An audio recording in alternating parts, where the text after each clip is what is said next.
Thank you. We will get started. Good evening. I would like to hereby call to order the Palm Springs regular City Council meeting of October 27, 2022. And I apologize for closed session running late, but it was critical issues that needed to be discussed. So thank you. With that, the next order of business is the Pledge of Allegiance, and I invite those who would like to please join me in standing. I pledge allegiance to the flag of the United States of America and to the republic for which it stands, one nation, under God, indivisible, with liberty and justice for all. City Clerk, would you please conduct the roll call? Councilmember Hostage. Here. Councilmember Coors. Here. Councilmember Woods.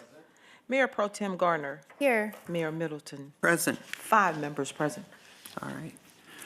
Thank you. We have tried to reduce the number of presentations that we have, but this one is an extremely important, and I would like to welcome Jacob Pincana from the Lifestream Blood Bank, who is here to present the City Council with a plaque in commemoration of the City of Palm Springs being the recent valley-wide winner of the 9 Cities Blood Challenge. We are really proud of our citizens who stepped up to meet this important challenge.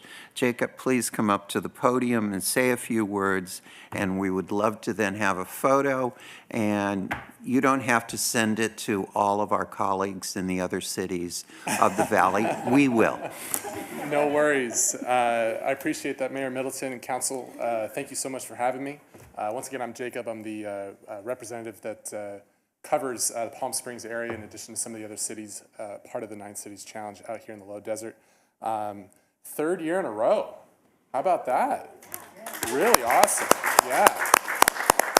And a couple things I want to mention too. First and foremost, not only is this your guys' 3rd year in a row, you guys are also winning on the year that we broke a 9 cities record for overall donations. We collected over 1,100 donations this summer, which is a huge thing for us.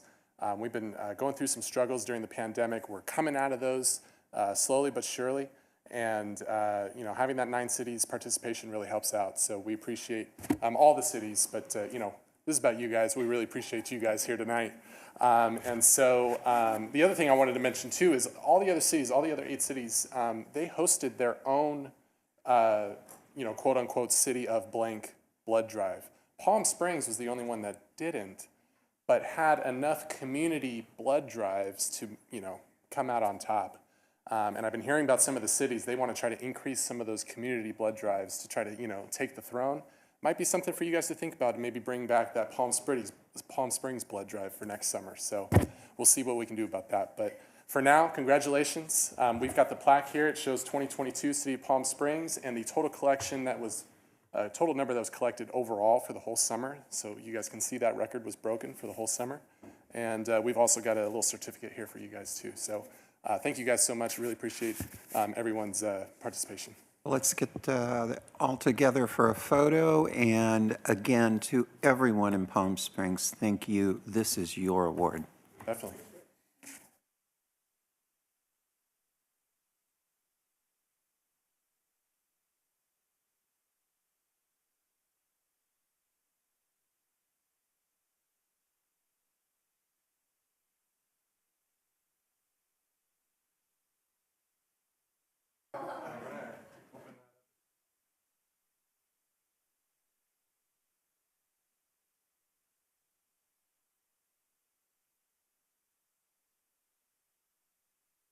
Thanks for your work. Of course. Thank you so much. All right.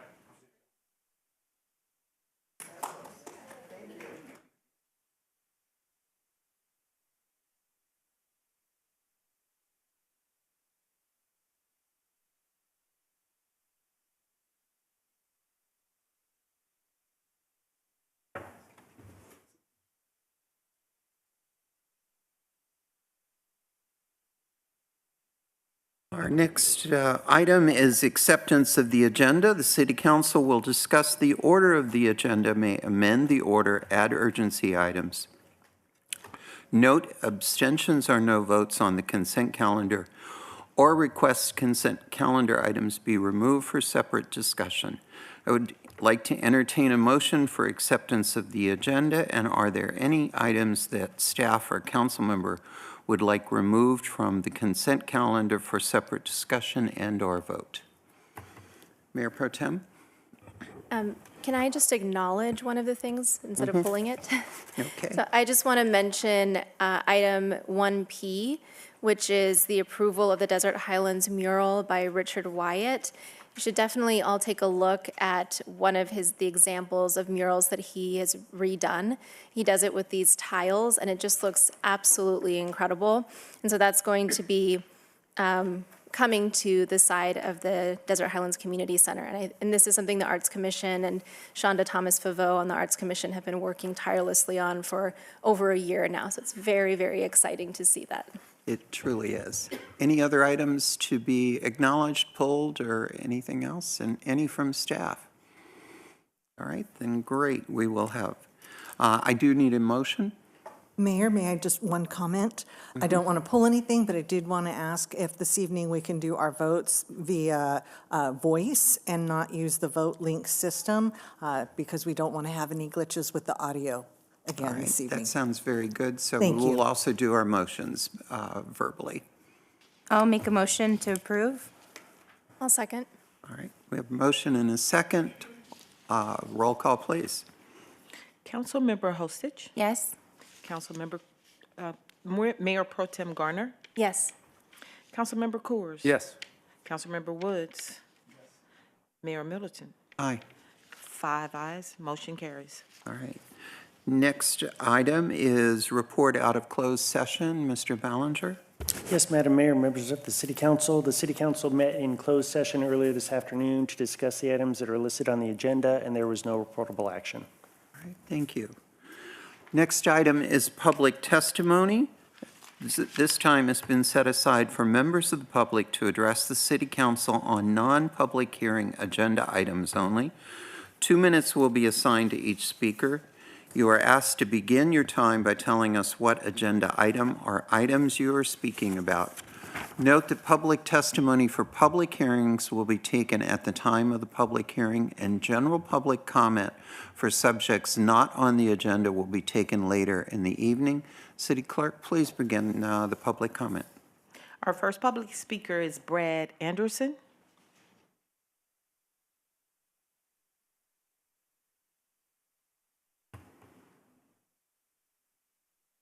Hello, my name is Brad Anderson. I currently live in the city of Rancho Mirage. I wanted to speak on item 1A and also item 3D.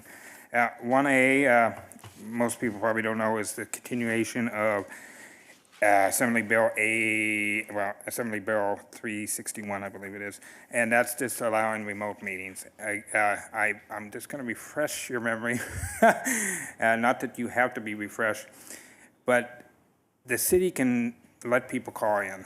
They don't need AB 361. This is just allowing the city council members and other commissions of the city and boards, I guess, to call in. And it's just being abused throughout not just your city, but the state of California. And a prime example would be your closed session earlier tonight or earlier this day, where it was remote only. And here you are today, right here in person. So are you purposely avoiding the public at that? Well, anyway, that's a whole nother subject because it's a whole nother agenda for the closed session, but you report out in this meeting. Not wishy-washy, but just interesting. And I'm going to go ahead and skip to 3D, and that's just consideration of having a open city council seat. I think it's it almost sounds political that you're doing this in advance of a major election next month, when I'm sure the city has protocols already in order to address this. And that's all I have. Thank you. Next speaker is Joe Jackson.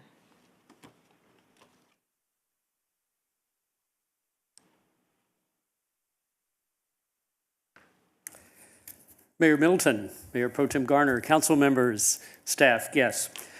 My name is Joe Jackson. I'm here to address item 3A, the Blue Zones feasibility study.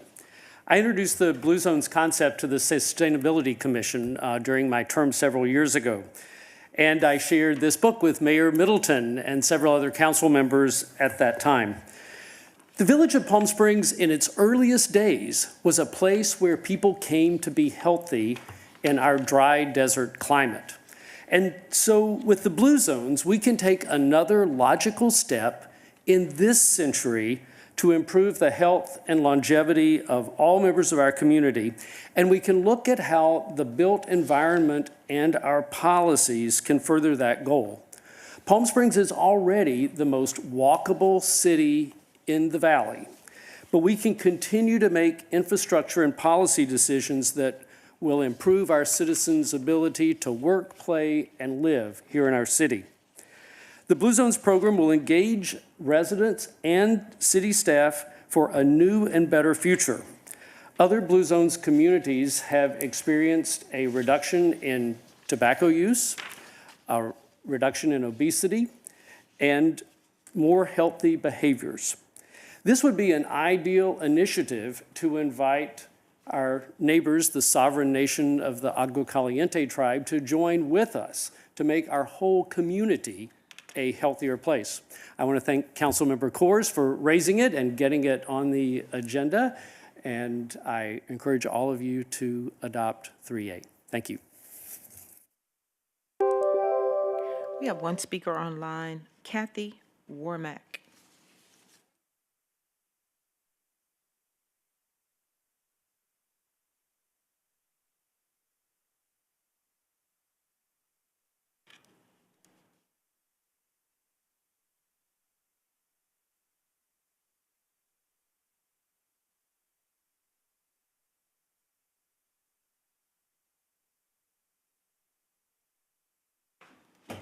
Kathy Warmack.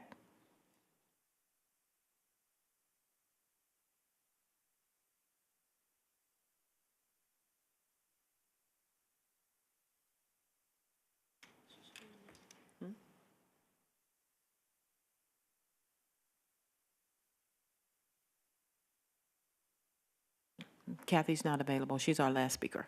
All right. If she comes in at a later date, we will make an accommodation at an appropriate time. I think she's not running the updated version of Zoom, so her audio is not working. So All right. With that, we will move on to the consent calendar. No items were pulled, so we need a motion and a second, and then a vote on approval of the consent calendar. Motion to approve? I'll second. We've got a motion and a second. Can we have a roll call, please? Councilmember Hostich, Yes. Mayor Pro Tem Garner, Yes. Councilmember Coors. Yes. Councilmember Woods, Yes. Mayor Middleton. Aye. 5 ayes, motion carries. All right. This evening, we have no public hearings, so we will now move on to our business and legislative items. And the first item is 3A, consideration of a proposal from Blue Zones LLC to participate in a feasibility study for $85,000. May we have a staff report, please? Thank you, Mayor, members of council. This agenda item is to consider an initial feasibility study for Blue Zones at a reduced cost of $85,000. Blue Zones are places where communities live significantly longer, healthier, and more active lives. A reduced fee is being offered because Riverside County is also conducting several studies throughout the county, and there are economies of scale if the council chooses to conduct a feasibility study now. By conducting the study, the city would receive a blueprint for transformation, or a readiness report, as it is also known, that proposes and outlines the commitments that would be necessary and the costs to pursue the Blue Zones designation. Joining us this evening is Dan Buettner, the Vice President of Business Development for Blue Zones, and he's going to share more about the proposal and the program.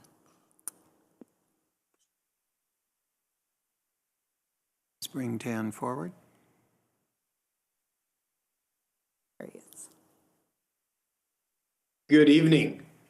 I am Dan Buettner Jr., Vice President at Blue Zone, stepping in for Nick to answer any questions or share any executive overview that this council and audience would like to know more. And I understand that some of you have some pretty good familiarity with Blue Zones, and maybe for others, it would be helpful to do an overview. Let me know where you want me to begin. You know, I think many people in the public are not as familiar as we would like them to be, so perhaps for the interest of the public, you could give us a broad overview of your program. Happy to, Mayor, happy to. So Blue Zones was started in 1999 with a partnership with National Geographic and the National Institutes of Health to go out and find the fountain of youth. It was going to be this great, great story. Circumnavigated the planet for 2 years, came back empty-handed, did not find the fountain of youth. Big bummer. But what we did identify is 5 places where best practice from our species is occurring. Places where people are reaching age 100 at 10 times the rate that we are here in American communities. And they're doing it with a fraction of the disease prevalence that we have here. And when we refer to disease, we refer to mind, body, depression, physical, metabolical disease. It created a great story, a great brand, but we took it a step further 10 years into the journey, right around 2009, to operationalize, to bring home the lessons of these world's longest lived cultures and put them to work here in American communities. And the punchline is this: not a single one of the 350 100-year-olds, centenarians that we've embedded ourselves with for 2 decades, not a single one pursued health. Not a single one said, hey, I'm going to do that South Beach diet, or I'm going to run 5Ks or pick up pickleball. The truth is they don't have any better discipline or willpower than we do. What they do have is they exist in societies and in environments where it's easy to connect with people and stay connected to the social fabric and the tissue. It's easy to practice your purpose and think about purpose and volunteer. It's easier to eat less, eat healthier, move more. So there's these little nudges. It's not silver bullet, it's silver buckshot. And the way we've operationalized that is by partnering with American communities that want us. So I appreciated this Assistant City Manager's comments and Mr. Jackson's comments, because those are really the things that bring to life this model, this design, this playbook, is communities recognizing the capacity and competency that they already have, work underway already, and then being able to look at this approach of places, people, and policy to accelerate work that's underway. And we measure it. We measure it through Gallup, subjective happiness and well-being. We measure disease prevalence. We measure medical costs and productivity and equity. And what's really remarkable, I'll end with this to make time for questions, is when you go beyond social determinants of health, when you go beyond economic development or affordable housing, all of which are important things, and you focus on well-being, focus on the things that give people higher well-being, the downstream effects we've seen is that more than just population health outcomes occur. Economic development stories occur and follow-on grants. Health equity occurs. Workforce retention and recruitment occurs. There's tangible ROI, and we've done this now in 72 American communities, and we're very, very excited about the partnership with the County of Riverside, the Public Health, RU Health, and all the steering committees and leadership that have stepped up, and very excited about the opportunity of potentially having Palm Springs be a part of this developing story. I'll stop there and answer any questions. All right, thank you. Are there questions? Councilmember Course. Hi, Nick, and thank you for that. Can you just share briefly for the public, sort of, I know it's in, some of this is in our staff report, and sort of some of the results you're seeing, like I know probably the closest one where you're working, Loma Linda's the closest, but that's an original, or the beach cities, right, in Southern California, and just a couple of the results from this program that have been documented through your work, through the work with Gallup. Yes.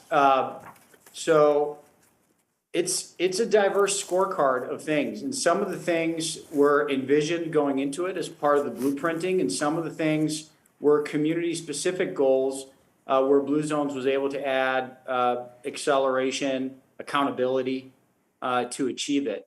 So in places like the beach cities, childhood obesity rates dropped by 50%. And the medical cost attributed to something like that is massive, because not only are you limiting disease growth rate like diabetes and obesity and cardiovascular on children through their lifespan, but you're also removing the new onset of new diseases. As you guys might suspect, once you get one disease, it's really easy to kind of domino effect and get multiple diseases. So that's a $20 billion value over the lifetime of those kids, just by reducing childhood obesity, getting it while they're young. In Fort Worth, Texas, we bring in Gallup to do a baseline. See, where does this community stack up against the other 250 MSAs, metropolitan statistical areas in America, as far as well-being? In a translation for well-being, what they're really asking is they're asking the citizens, how's it going for you? Today, how's it going for you? And then the follow-up question is, how do you think it's going to be going for you in a year from now? Another word for that is, what's their sense of hope and optimism, which, the subjective translates into objective. Fort Worth was in the 5th quintile out of every MSA in America. So they're dead last quintile for Gallup's well-being. And within 5 years, they moved into the 1st quintile. So from 5th to 1st, and that was a really big story that the Mayor Betsy Price, and some of the partners there were very happy and proud of. What's unique about Fort Worth is they have 6 different neighborhoods. And those 6 different neighborhoods on a continuum represent both ends of the health equity spectrum. So you got the folks that can afford and live down the street from a Whole Foods and a gym, and you got the folks who live in the food deserts and the food swamps with a lot of food insecurity. And Gallup tiered out those communities. And while every one of those 6 neighborhoods experienced gains in Gallup well-being index, the community at the lowest end experienced double the gains of well-being. And I think that's A, because they had more blue sky, and they started out from a lower place. But B, because inherent in place-based work, in people-based work that's driven by people that are from the community, that look like the community, who are trained to go and execute this model, it's got, I think, a very different uptake for people maybe on the lower end of the opportunity spectrum. There's a lot of different metrics. We had one community, small town USA, speed limit down Main Street was 25 miles an hour. Main Street was dying, which is often the case in many main streets. I know that's not the case in Palm Springs. I've been there a number of times. But when we got in, they were going to increase the speed limit from 25 to 35 miles an hour. And one of the easy things we identified through our feasibility study is time out. Let's bring the speed limit down to 15, and let's give it a road diet, and let's beautify the sidewalks. And it turns out when we did that, cars went slower, so noise pollution, air pollution, sense of safety, all improved for the better. And guess what happened? Foot traffic came back, pedestrian traffic came back. And what followed pedestrian traffic? Businesses opened back up. The retail came back to life, and the commercial values went up. And then all of a sudden, the residential values near Main Street went up, and they got like $40 million of follow-on grants and this great economic development story. And all we did was just one little policy change, which was the speed limit on Main Street. And there was about 20 other things that happened in that community, but that's one that I like to tell because, again, it's more than just people lost a couple LBs on the waistline. It really is quite the transformation. Thank you. Any other questions or comments? Well, Councilmember Woods. I'm a little unclear. What is the deliverable you're going to give us? So when we come into a community already has a number of things underway. It's a SWOT analysis. So strengths, weaknesses, opportunities, threats. What's working already in the community of Palm Springs around health and well-being, economic development, and where are there opportunities, things that might be stuck in strategy for too long to accelerate and do things different. Our design is place-based. So the idea is take the onus off the individual and do like a silver buckshot. So engage about 20% of people. So if we move forward to a Blue Zone project, we'd hire a full-time team. That team would have 3 subgroups. One group is going to go out every day for 3-4 years and try to get 20% of people opportunities to volunteer, cooking demonstrations, purpose workshops, giving the Blue Zone story, getting them to connect with the Power 9. The second team goes out to places, so restaurants, grocery stores, employers, convenience stores, and faith-based organizations like churches and synagogues and mosques, and administering a Blue Zone certification program. It's free to those businesses. It's good for business. And what it says is, hey, do you want to join a Blue Zone certified program here in town? We're going to teach you how to make the healthier choice, the easier choice for your patrons and for your employees. Won't cost you anything. Business will go up and we'll promote your business as a Blue Zone certified restaurant here in town. Try to get a critical mass of those types of businesses, and then working with you all. And that's why it's so important that you all sign off on this and then participate, lend your eyes, your ears, your experience to the feasibility, because the third P is policy, people, places, and policy. And so when City Manager Teresa Galvin points out that we're going to deliver a blueprint, it's a blueprint that reflects this community, how we would partner with this community to administer a transformation in those 3 areas. So it's a little bit of an assessment, but it's an accelerated assessment that yields a report as well as a blueprint, as well as a proposal. And I'm sure that will be tied to the broader Riverside County conversation and opportunity. The last thing I'll say is we do bring in data. So the report is not just a product of 3 months of focus groups around schools, employers, restaurants, food policy, built environment policy. So we hold focus groups and workshops with those groups, but we bring in data. We do a baseline of Gallup. We bring in an economist to show what's the cost of doing nothing. So if this community does nothing differently over the next 10 years from the last 10 years, what's the translation in medical cost erosion to the local household consumption and productivity? And then we show the Gallup, where you sit on the Gallup's MSA Wellbeing Index. And you'll probably be pretty high. I mean, you're Palm Springs, so it wouldn't be surprising if you guys are already in the first quintile. Then the question becomes, why aren't you in the top 10? There's a story that inevitably comes from some of the baselining and data that's in the report as well. So we're going to get a report, which includes a roadmap, and it includes an outreach to different businesses about what Blue Zones is. Then it's a 1-year contract, is that correct? I don't believe the feasibility assessment is usually a 6-month contract, and that would be aligned to the Riverside broader contract. If the community gets activated and private sector sponsors, which have funded 100% of our Blue Zone project work, step up and rally and get aligned around this work, then it's typically a 2 to 4 year journey of hiring people from the community giving them the training, and then executing on this work towards certification. But And the what initial does- feasibility is about 6 months. And what does certification do? Certification shows that the community has achieved enough process outcomes and outcomes. So process outcomes is X amount of restaurants, employers, churches, people engaged, publicity. We partner with local news and newspaper to make sure that we're amplifying every story. A certain amount of policies passed. So those are process outcomes. Within about 12 to 18 months, process outcomes start yielding outcomes. So economic development, follow-on grants, disease prevalence, movement on the well-being index,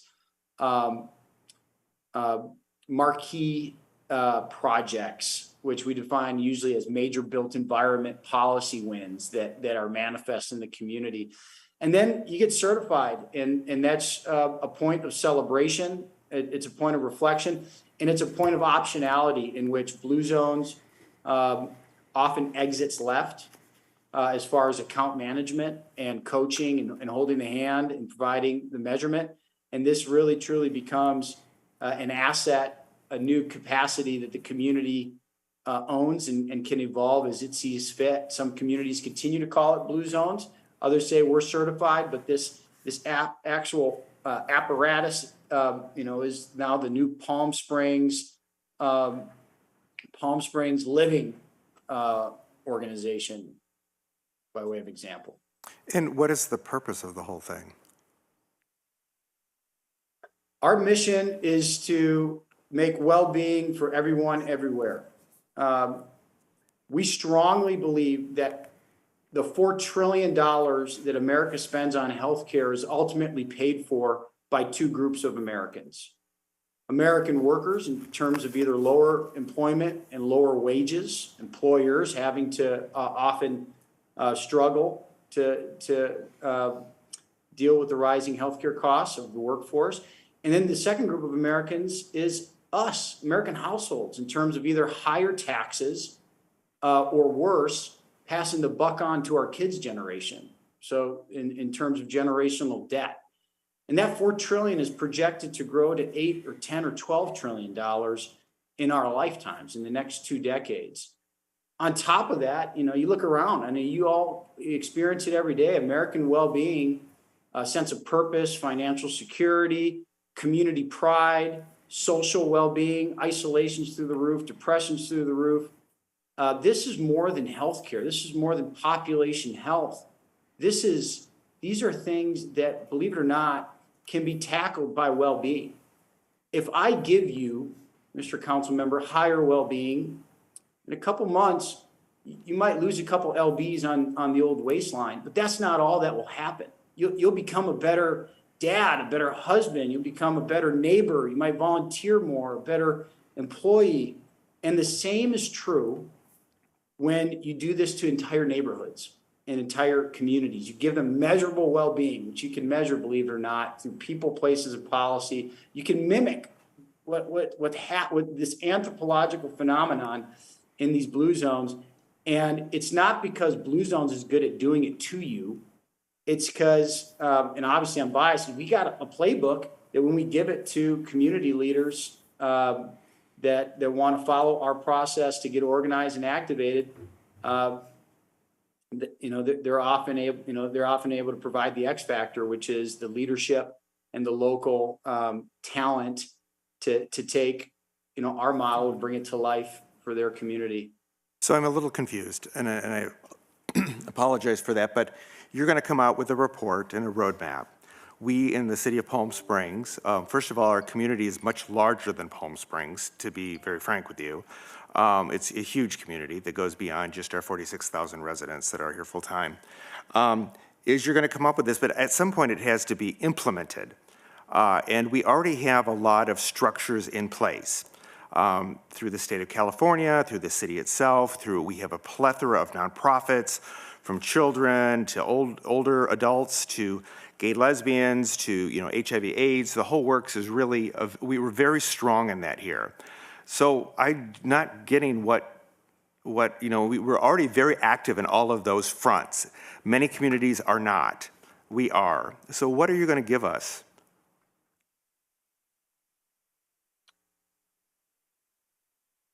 Well, I'll tell you a couple things. Because this really isn't a question for me. This is a question that I think, with respect, is for your peers in the community who look and say, we're on the front lines, we experience this every day. There is something in bringing higher well-being to everyone in the community that can either accelerate, bring together, and mobilize, what is already a robust ecosystem of community organizations. The largest community we've done in America is over 1 million people. Fort Worth, Texas. It's a county, it's a city, it's 6 very different neighborhoods with different degrees of health and well-being and economic vitality. We've done a couple states, and we've done cities as small as 15,000 people.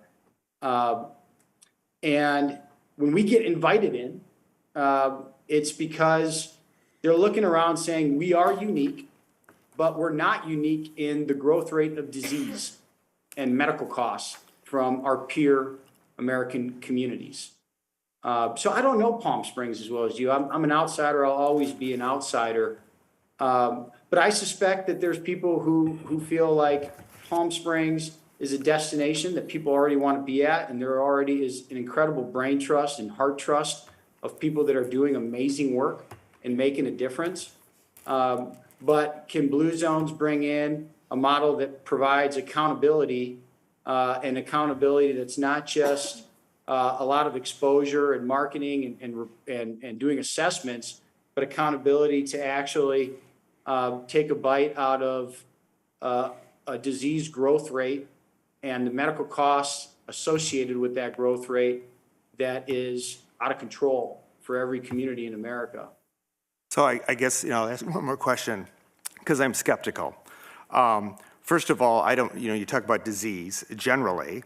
I don't know if something like what you're proposing would stop something like monkeypox, which was a big issue in this community. I don't see where that fits in. Childhood obesity, I can understand what you're talking. I'm not sure how you get to those children, or what your programs that you outline are. So I'm just I'm skeptical about what you're providing for us. We have a healthcare district. I think they're probably supportive of it already in this city. We have a lot of running groups and walking groups for all ages. We have a senior center with exercise groups. We have a ton of gyms. People are very much into the gyms here. So I'm just not clear. So that was, I guess, more of a comment, but I'm still, I guess I'm unclear trying to get clarity on it. So Well, I'd if I encourage could, you- maybe it's time to move on and let other council members ask questions or provide comment. Mayor Pro Tem. Thank you, Mayor. So one of the things that I think is really helpful about this project, and this maybe will help you, Councilmember Woods, is that Blue Zones are already coming to the Coachella Valley. Riverside County has already chosen Coachella as the city that they're going to be trying out this model with. So for us, because we are in a place of privilege to have a large budget, we have an opportunity to also do this at the same time while we have Blue Zones already looking at our county and provide a kind of a bookend for the valley. But we've also have been putting into place a lot of the things that could potentially be discussed in Blue Zones. We've been talking about a pedestrian plan that was presented earlier this year, talking about shade, which again, more shade is coming to our parks master plan that's coming up. All of these things relate to Blue Zones and making sure that we're providing better health outcomes for our residents. So it's an opportunity to see what this feasibility study says and to kind of help us as we move forward with these plans determine what is the most impact, what is the priority for these projects. And we do have stakeholder interest from Desert Regional Medical Center, Desert Healthcare District, and a variety of other organizations in the Valley, and Palm Springs specifically. So to me, this is a great time, and $85,000 is a reasonable amount to conduct a study and then move on from there. Are there other comments from council? Councilmember Coors, this has been a passion of yours. Is there anything that you'd like to add? I think nothing I need to add. I think it's a great opportunity. I think Mayor Pro Tem highlighted, given that they're going to be in the county and specifically in the Coachella Valley, to be part of that. And there's already an advisory committee that's being put together. Riverside County Health is involved. I believe Eisenhower and the Desert Healthcare District and others are part of the advisory committee already, for this project.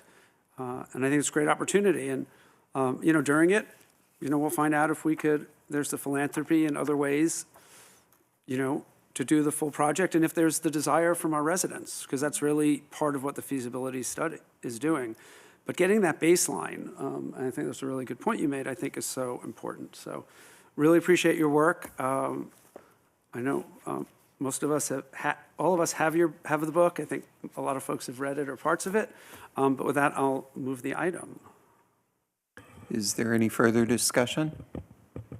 Do we have? I would just like to know, it's dubbed as being controversial, and why is it controversial? If Jeff can answer that, or one of the council members, or maybe our speaker. Controversial by who? Well, it's controversial, and I just want to know why people say it's controversial. I've never heard that before, so I'm asking you what you think is controversial. I'm asking what it is. I can't answer a question when I don't know I haven't seen anything on it, and I've read a lot about it. So, Any other conversation on this topic? Thank you, Madam Mayor. I have nothing to add. I've worked for a number of years with Councilmember Coors on this issue, and we've discussed it in depth, and I fully support it. Thank you for your work.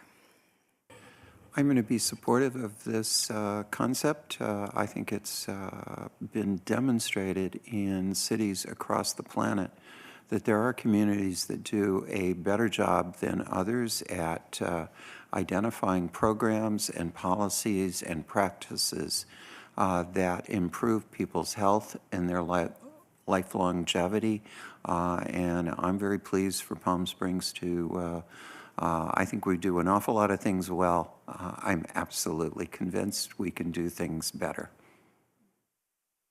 So is there any further discussion? And we have a motion. Do we have a second? I'll second the motion. All right, roll call, please.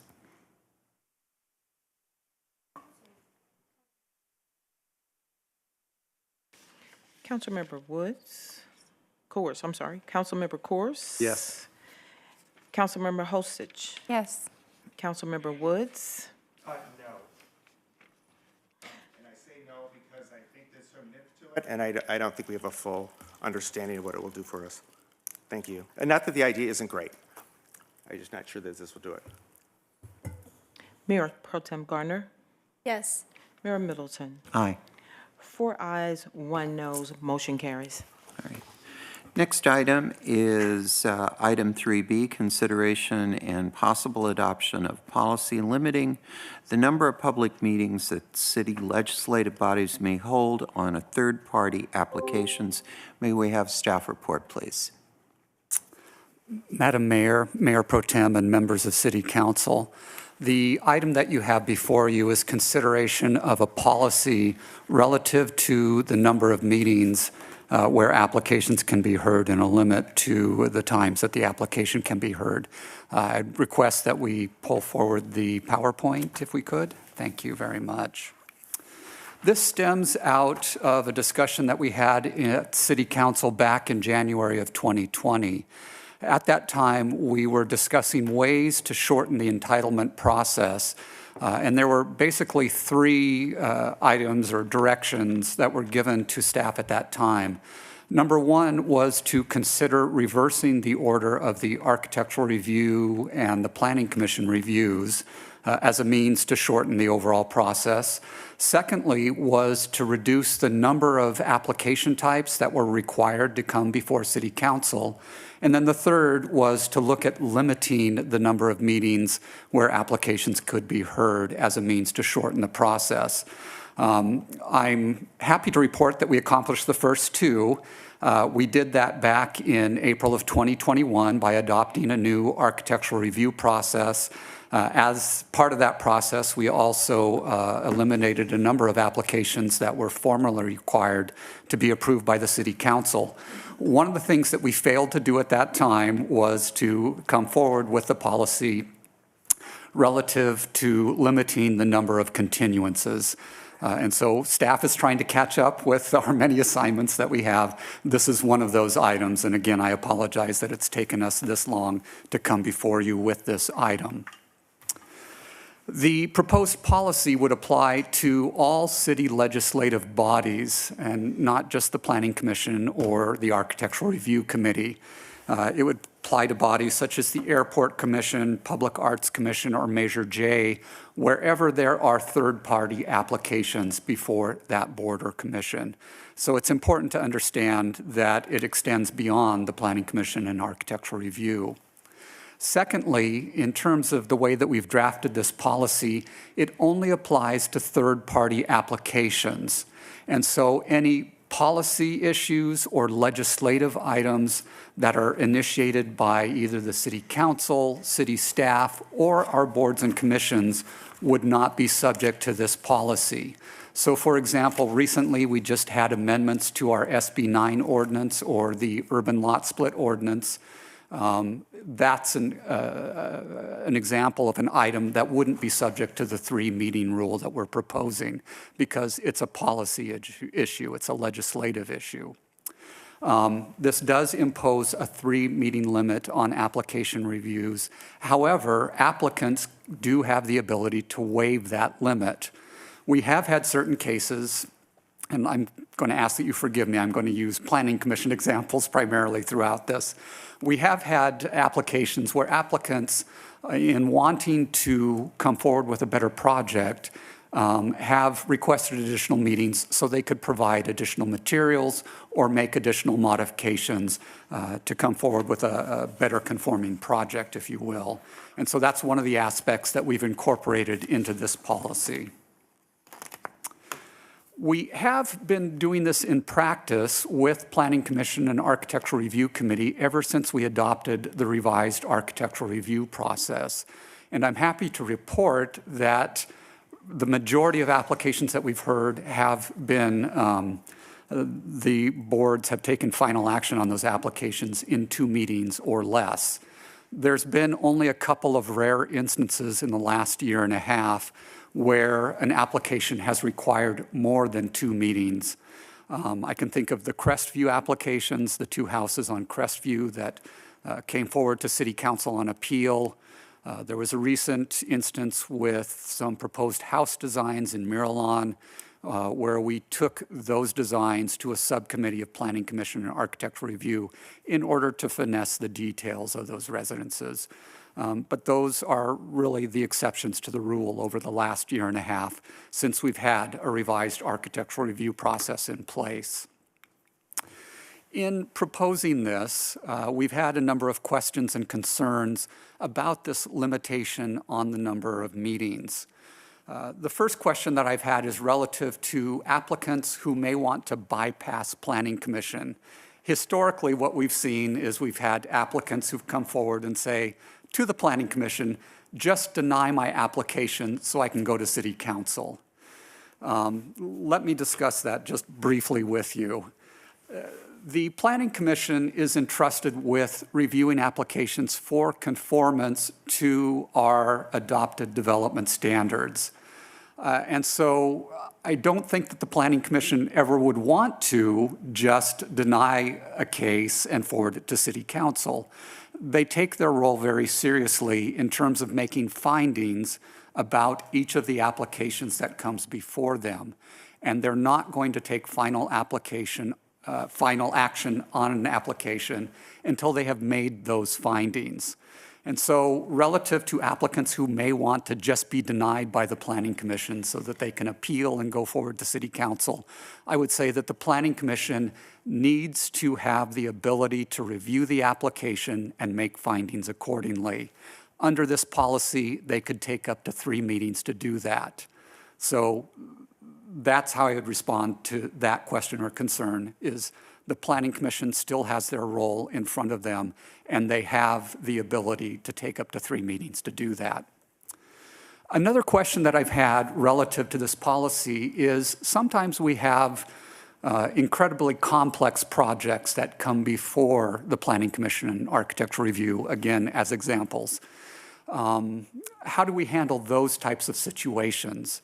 As I've already indicated, where an applicant is willing, they can waive the 3-meeting limit. One of the other things that we've done in the past with complex applications is we've typically held study sessions. And a study session will be held before any type of a public hearing or public meeting on the issue. And by having study sessions, what that does is it tends to give the Planning Commission the ability to ask questions about a project and to have some of those questions answered before we go into the public hearing process. It also prepares the applicant with things that may be missing from their application so that they are better prepared as they move forward to the public hearing process. And so what I would suggest is for complex projects, what we might state as part of this policy is that study sessions don't count towards the 3-meeting limit. And I think that's one way that we might address that concern. And then the final question is relative to study sessions and subcommittee sessions. I think I've already answered that question, is that if we were to add to this proposed policy the fact that items where there isn't a vote taken or final action isn't being requested by the applicant, such as study sessions and subcommittee reviews, then that would not be applicable to the 3-meeting limit. And if that's the direction that the City Council would like to go, what we would do is modify the language accordingly to add that. So that concludes my presentation. What I am leaving you with is you can either approve this policy as it has been drafted. You may modify it based on the concerns that I've heard and the suggestions that I've offered. You may have other suggestions that you want to propose to us, which we would be more than happy to discuss and incorporate into this policy if the council supports that. Or you may find that the revised architectural review process that we've been doing for about the past year and a half is adequate, it's been doing its job, and that this policy isn't needed. So really you have 3 options before you. Again, that concludes my presentation. Happy to answer your questions. Right, Flynn, thank you. And do we have Ms. Wormick available? Yes. Then let's go to her public comment before we move on to City Council member questions. Yes, Kathy Warmick.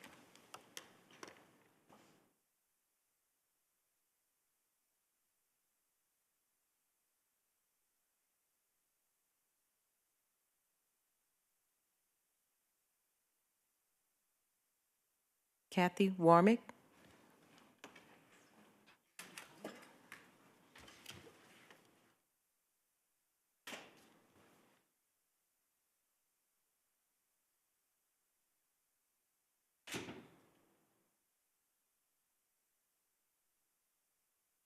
Madam Clerk, it appears that she's unable to unmute herself via the phone Can she try call. *6?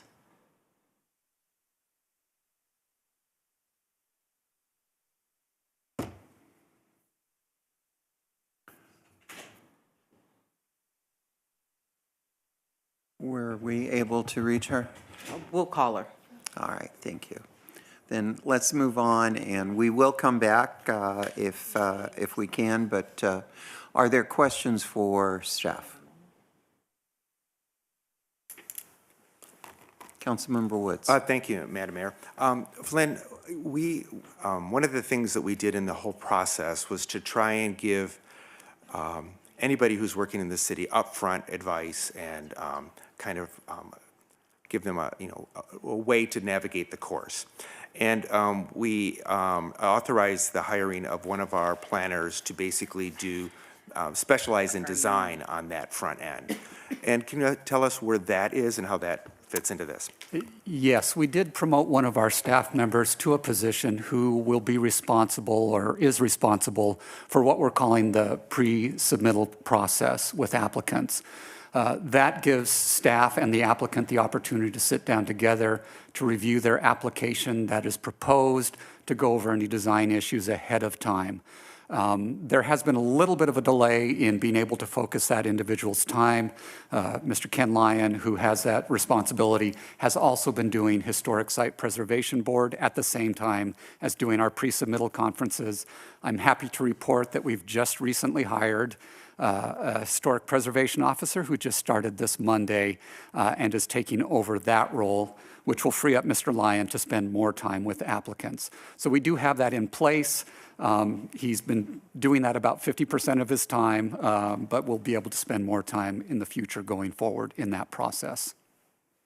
And what happens when an applicant in the city, development applicant, does not want to listen to the advice of the staff, wants to just rush through the process and not give any information, that is being requested by either staff and or the Planning Commission and or ARC.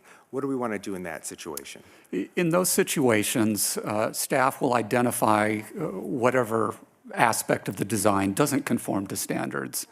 If the applicant chooses not to make those revisions to the project prior to bringing it forward to the Planning Commission, staff will identify that in the staff report. Planning Commission then will hear the case, review its conformance to criteria, and again, if this is something where it doesn't conform to criteria, Planning Commission has the ability to either request that the applicant come back, or they could potentially deny it, making a finding that it doesn't conform. I think the preference is giving the applicant the opportunity another try to come back rather than just denying it outright. And so I think it's important that we do have the ability to give at least a couple of meetings in order to give the applicant the opportunity to bring a conforming project forward. So I think that's the key thing that we need to do in those situations. So the last question I have is conforming. I think at the last meeting, you talked about when we update, or the first quarter of next year, we're going to develop the architectural guidelines, which would actually, those are guidelines. And would that be a conformance thing, or do we need to actually have those codified? It depends on how we choose to bring those forward. I would prefer to have something codified, so it makes it easier for applicants to understand what is being asked of them, as well as to review projects for conformance to those guidelines. So that would be my initial reaction to that, is to have them codified. Thank you, Madam Mayor. Okay. Are there other questions for staff? Councilmember Kors. Great, thank you. So for complex projects, right, if needed, we could add something that the city manager or his or her designee could extend, add more meetings when appropriate. Yes, we could add language to the proposed policy, giving the city manager the ability to waive the meeting limit under certain circumstances. And again, the situation where we would most likely do that is on particularly complex projects. So that's something that could be added, yes. Right. And if we don't do this, currently even any council member can pull something up from Planning Commission if they don't act even at the first meeting, as I think we've done occasionally. Yes, potentially. There is language in both the municipal code and in the zoning code which grants council members the ability to pull items forward from the boards and commissions. And that language is also in the policy itself. It still preserves that right of council to bring items forward. But an applicant can't appeal until there's a final decision of the Planning Commission, correct? That is correct. They do need to have final action on an item before they can appeal the action. Right. So one option could be, after a certain number of meetings, they'd have the right to appeal. I mean, one of the reason we, as I recall, although January 2020 seems really far ago, we did this because we wanted to give applicants and developers some more certainty, right? And I appreciate the last year and a half with our current staff and our director, the chair of the Planning Commission and our current members, it's working. But that wasn't always the case. It may not always be the case. And so the goal was to send a message. We really want to make this an easy, fast, but thorough process. So that was the goal. And I think it's a good goal, so people have some sense of how that's going to work. Obviously, you can set 3 meetings if the majority wanted to over the course of a year, and that wouldn't serve the purpose either. So, if you thought about other ways to, like a time frame from once it starts to when it needs to be completed absent an exception kind of situation? Yeah, certainly it's something that we have seen in state law relative to entitlements, where there is a time frame. I'm thinking of some of the housing bills that we've seen come forward from the state legislature, where there's a time frame to act on an application. How we might address that if we were to impose a time frame rather than a number of meeting limit. The time frame should be from the first public meeting rather than from the application date. And the reason I suggest that is because some applications require environmental review, and it's impossible to predict how long that review will take. For that reason, what I would suggest, if that's the direction the council would like to go, is that we impose a limit from the first public meeting and give something like 45 days or 60 days, something along those lines, as the outside limit for the Planning Commission or Architect Review or other boards and commissions to take action on an item. Thank you. I appreciate that. Thanks, Mayor. Other questions or comments? Let me just add that I think the Planning Commission has done, and staff's done a remarkably good job. I'm one of 3 on council who have served on the Planning Commission. It's a different role. It's a different set of responsibilities and expertise. And the last thing that I want to be as a member of City Council is a Planning Commission again. They do really good work, and I want them to do the work there. But I support the kind of concepts that Councilmember Coors is talking about, where there would be a time frame that a developer could know certain that they could bring forward to City Council if need be, in their opinion, to make a determination. And I support the concept that Flynn outlined, that study sessions not count towards those timeframes. But I think the last and the most important compliment is a compliment to this Planning Commission, to its chair, and to the leadership within the Planning Department for really taking and acting on this without us having to enact this ordinance. Councilmember Holstich? Thank you, Madam Mayor. Sorry, I know you had asked, but I was watching staff speak, and I was watching the city attorney, so I just wanted to see if you had any follow-up comments on that, or if you think a time frame, if that's council's wish, could work. I'm also interested in that. I'm really proud of our work all together with staff implementing this, so I was really glad to see this come forward. So I was just wondering if you think we should switch this or bring something back, what your suggestion would be. I don't have super strong feelings. I'd make 2 points. One is this policy is based on state housing law, and sometimes the benefit you have of modeling something after another law is if you get a ruling somewhere else in another jurisdiction from that state law, that provides a little bit of guidance in terms of how our policy might be implemented. Secondarily, with regard to the time frame, one of the challenges sometimes with time frames is, a small project, 90 days might be appropriate, but a really big project, 90 days to return plans and have them turned over and reviewed and approved might be a little bit more difficult or unwieldy. But just things to think about. No super strong feelings though, one way or another.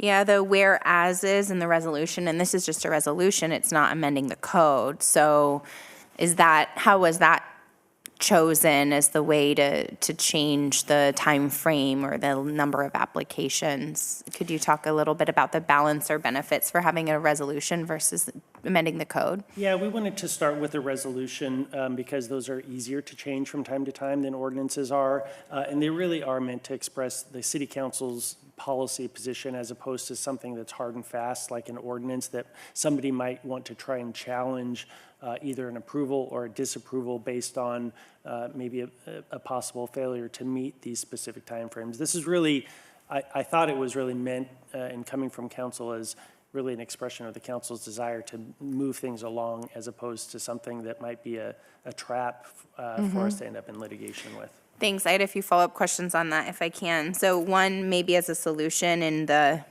what's the beginning of the resolution called? Either the recitals or The recitals, not the whereases. Sorry, I've been working since 7:15 in the morning and I haven't had a break. Perhaps we could add our legislative intent in the recitals about expediting processing or expediting approvals, whatever the framing is you want to say, because this really, right now, the recitals just talk about limit the frequency for which matters are continued, delayed, right? But that adds something about efficiency and timing, and then maybe future councils can see that if we decide to amend the code. Because I agree with you, that's really the problem we're trying to solve. And then did you answer that in terms of the liability for the city? So are we trapping the city even for a resolution? I thought it was interesting that it applies to the city council and ties our hands, which sometimes we're hesitant of doing, though we also want to see projects get approved or not approved quickly and get processed quickly. So what are your thoughts about that? So we did draft it with specific language toward the end of the policy that specifies that this, failure to Right. meet the strict requirements of this policy would not be a cause for litigation or liability. So I think that would suffice to protect the city. You think that's strong enough? It's not enough to prevent us from being sued under the policy, but it'll get thrown out in court. That's a key point. I would never say anything protects us from getting sued, but I think it would certainly help prevent anybody from being successful against us, yes.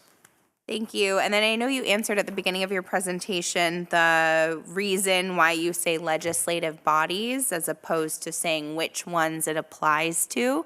And so I just have a question of if we should specify them in the resolution so it's clear to the public or council members when reading. Which one is a legislative policy? Is this going to apply to my application or not? I really like to use plain language in law when we can. Okay, so I think that we could add possible? that, yes. If that's okay with council. Those are my only comments, Mayor. Thank you. All right, thank you. If there are no other comments, do we have a motion? Councilmember Coors, do you want to? No, maybe another follow-up. So, for the deputy mayor and the city attorney, so you think we're better off with the number of meetings versus a time limit? Because it's more consistent with other things? I do. I mean, I'll say, there is another law, the Permit Streamlining Act, that does use a time period, and that time period under state law is based on the time that the CEQA document is acted on, so whether it's a negative declaration or an EIR. So there are examples in state law for a time period as well as a number of meetings. The Permit Streamlining Act isn't invoked very often, though, quite honestly. And if we did time limits, because there was some interest in both, right? It sounds like we'd have to say, right, if something's sent to plan check, that doesn't count in the time limit, right? I mean, that's where it may get confusing, right? Because if something goes back to plan check, which we know may take more than the entire time limit, depending on the complexity, that would create a problem, I think, right? Lynn, did you want to jump in? I was just going to say, typically it wouldn't go back to plan check. It would go back to staff, planning staff to review conformance. But yes, that can add time to the process when applicants make changes to proposed plans. Mayor Pro Tem?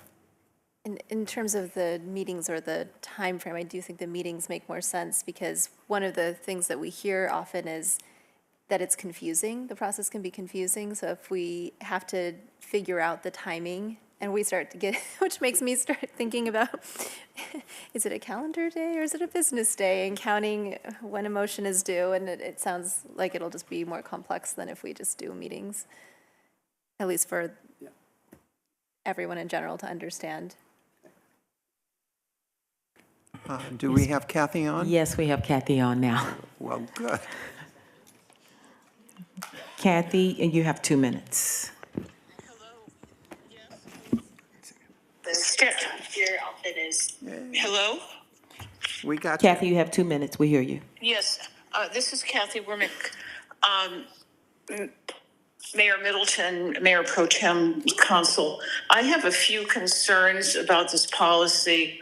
I do think that the change that we have made in the last year is working. We used to have an issue with architectural advisory because they were in a confusing role, not knowing what the density and what the site plan of the project and what it would be entitled to be.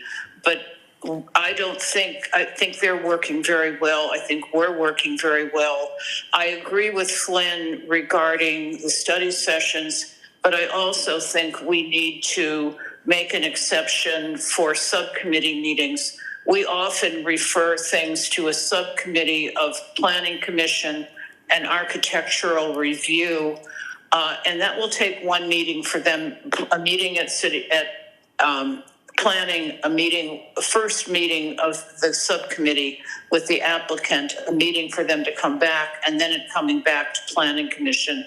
If you count those meetings, that's 4 meetings, but they actually very much streamline our process. And I think the job of the Planning Commission is to be in the weeds so that we present to you the best projects we can. You need to leave us with the tools that we need to do our job. Thank you so much. Councilmember Coors? I was going to make a motion, but did you have a question first? Oh, yeah. Could I ask the speaker a question? Is that okay, Madam Mayor? Is she still on the line, or? No, she's not. Oh, can you, is it Call easy her to? back? Yeah, would that be okay? Just,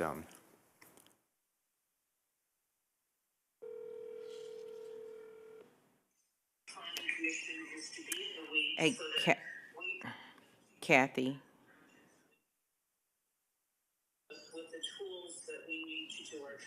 she's listening to us.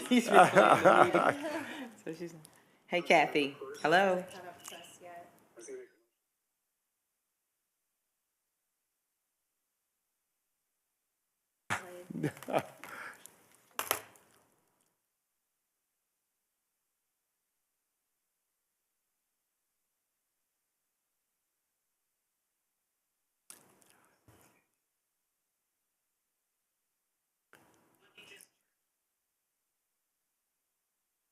Chair, can you hear, Chair Mick, can you hear me, or no? Hard to hear you, Councilmember Woods. Okay, can you hear me better now? Hello? Yes, maybe I can state the question and have the city clerk repeat the question. Hello? Yeah, one moment. You want to tell her what we're going to do? Try it again. Can you hear me, Chair Wormiak? Yes, I can. Yes, I can. So thank you for your comments, and thank you for the great work you're doing with the Planning Commission and ARC. Are there any recommendations that you'd want to give us before we make a motion tonight on the proposal?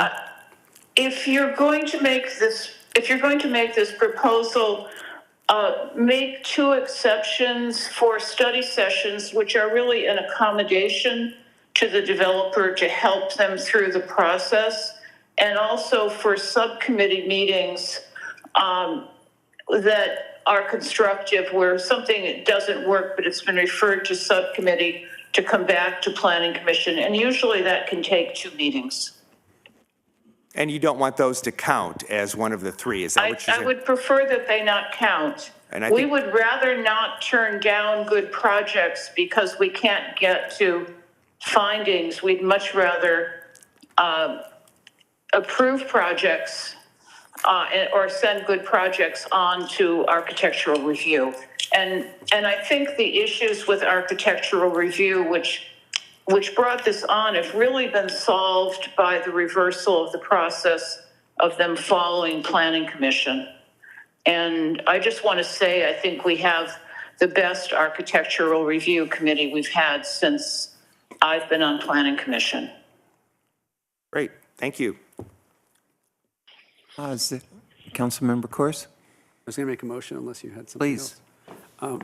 So I was going to move that we pass this with study sessions and subcommittee sessions not counting towards the 3-meeting limit. I thought it was 2, but it's 3 in here. Is it 3 or 2? 3. Yeah. Go ahead. Yeah, please. Can I jump in, sir? Jump in.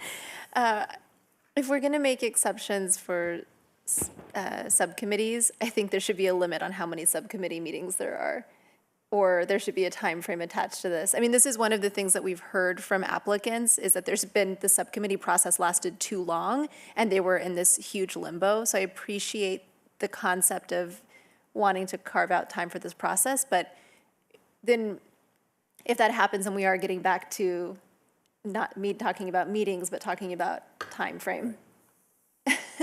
And I agree with that. So any ideas? I mean, I want them to be able to have subcommittees and not have it necessarily count, but not if it's going to go over, right, you know, an extended period. That's what we're trying to avoid, is that extended period.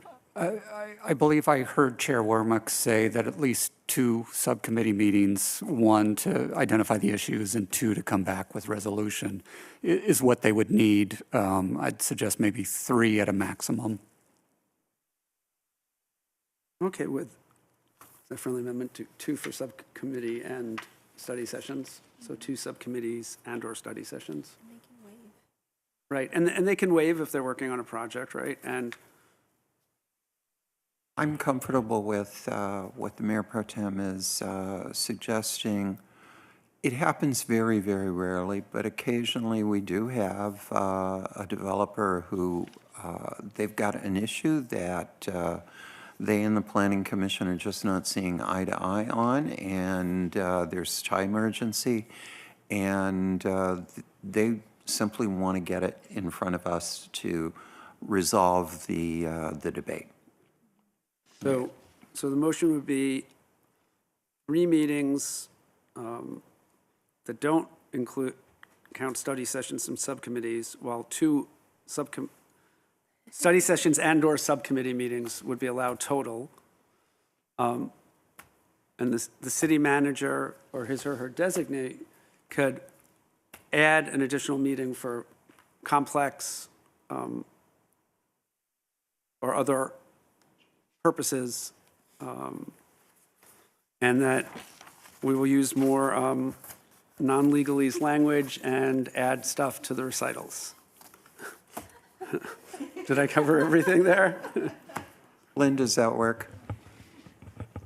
Yes, it does. It's clear from the motion what we are to add. Thank you. That's amazing. That was the first time 3 of us wrote a motion together. That was pretty good. I like that. Are we do we have a second? Yes, I'll second. All right. Then I think we are ready for roll call. Councilmember Coors. Yes. Mayor Pro Tem Garner. Yes.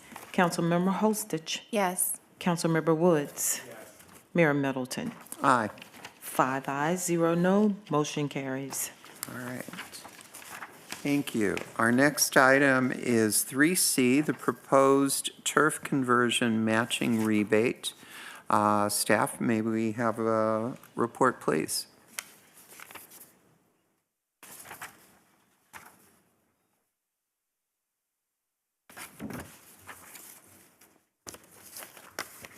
Okay. Good evening, Madam Mayor, Mayor Pro Tem Garner, and members of the City Council. I'm LP, everyone calls me that, so you should feel free to do so, for those of you I haven't corresponded with yet. And I'm very happy to be here presenting my first item as Sustainability Director to the City Council. So apologies in advance. If I mess up, I probably will. I'll do my best to minimize any mistakes.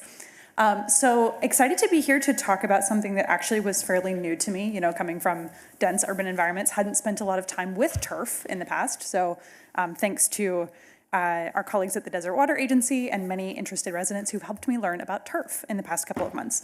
So we have a program that we'd like to present to you tonight to consider to consider a matching rebate to what the Desert Water Agency currently provides for turf conversion.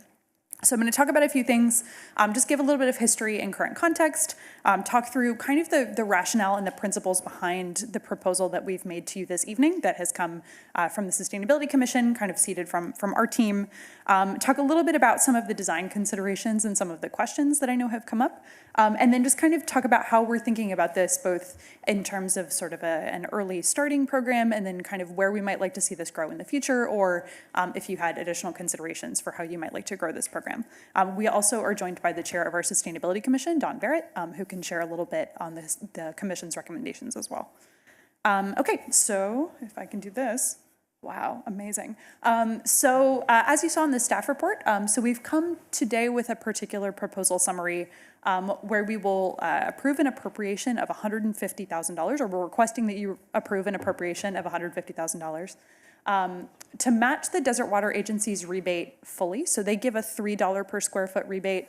We're proposing a full match of that $3 per square foot rebate, which would lead to projects receiving $6 per square foot.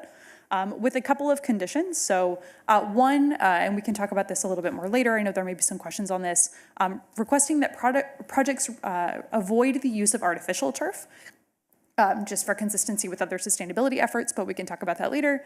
And then having the program administered by DWA, which is great, and split $100,000 to HOAs and $50,000 to single-family residences.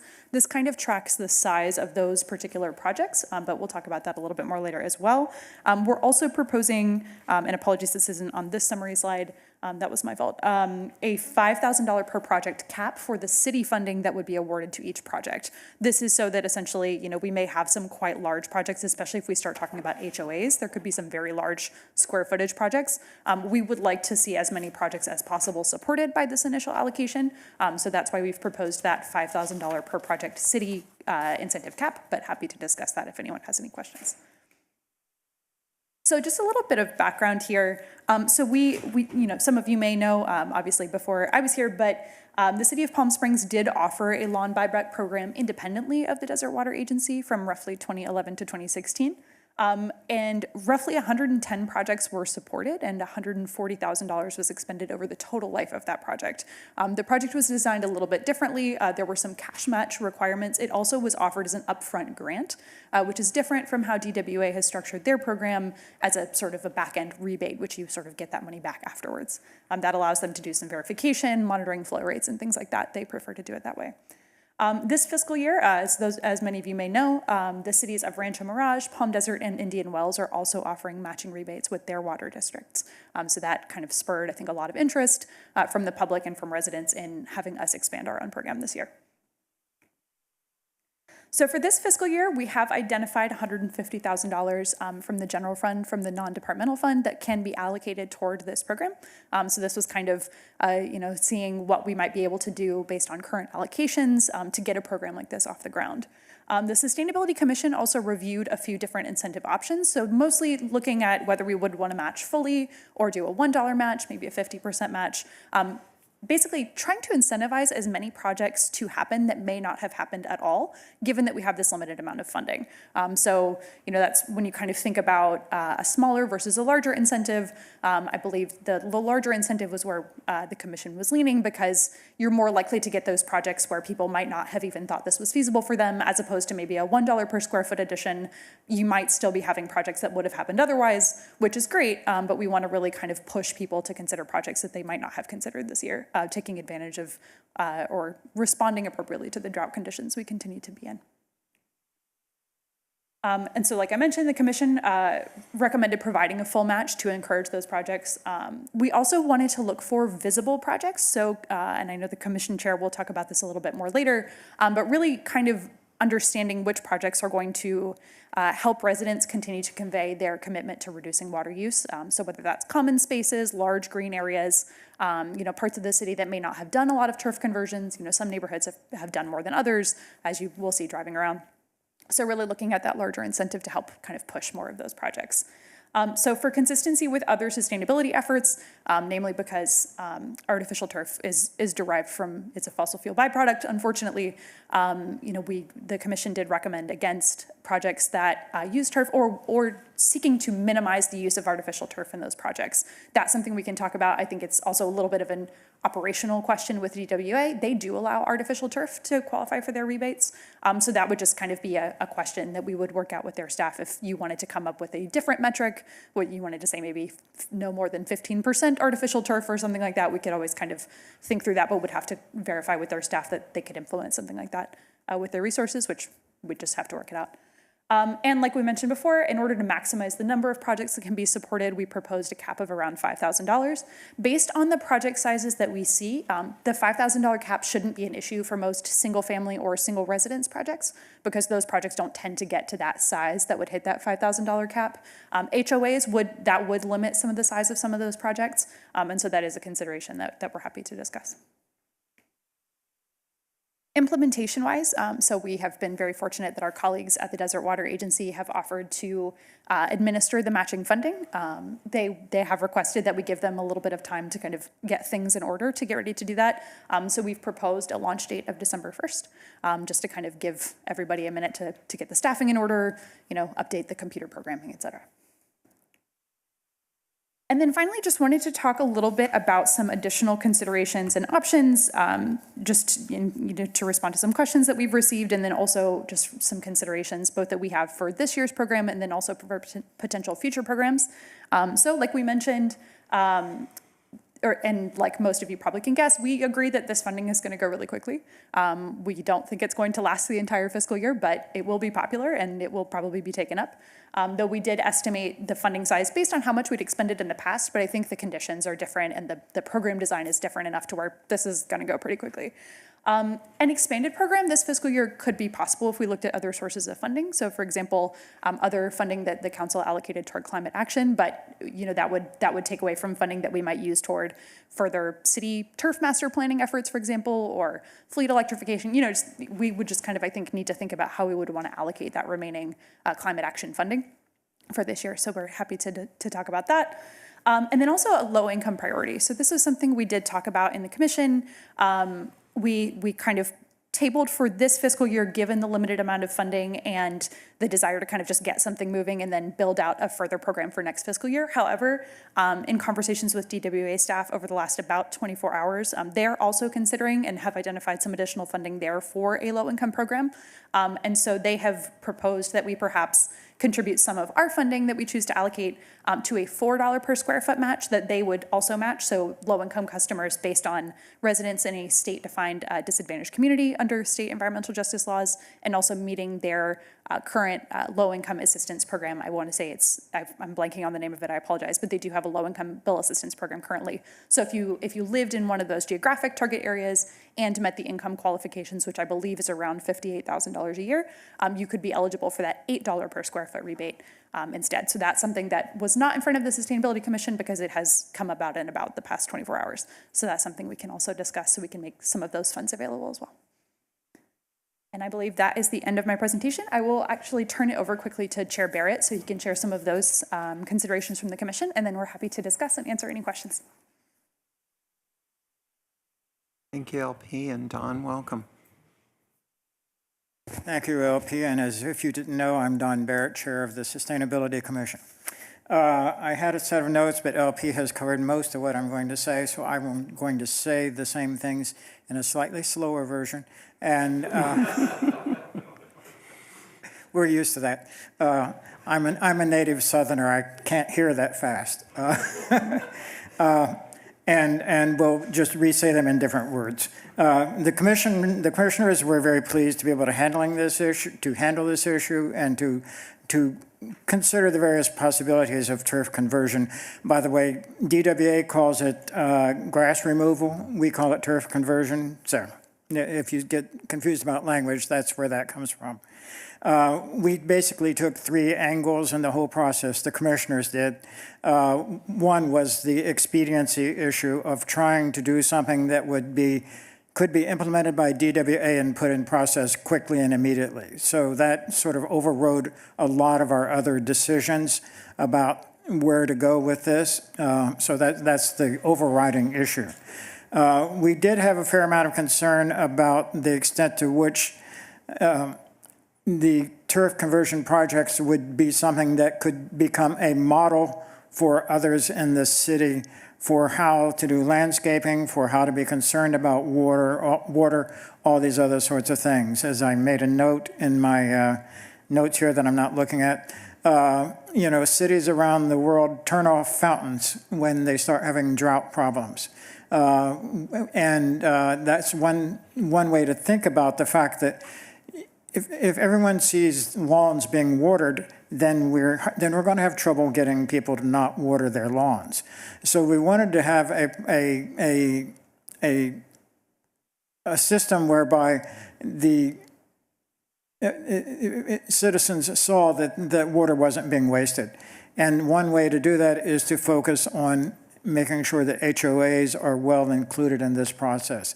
That's how we came up with the two-thirds of the 150,000, 100,000 to HOAs, and only 50,000 to single-family residences. That was just a quick off the back of the envelope calculation, but it still covers that issue of where is the water use going to be visible. So that's important there.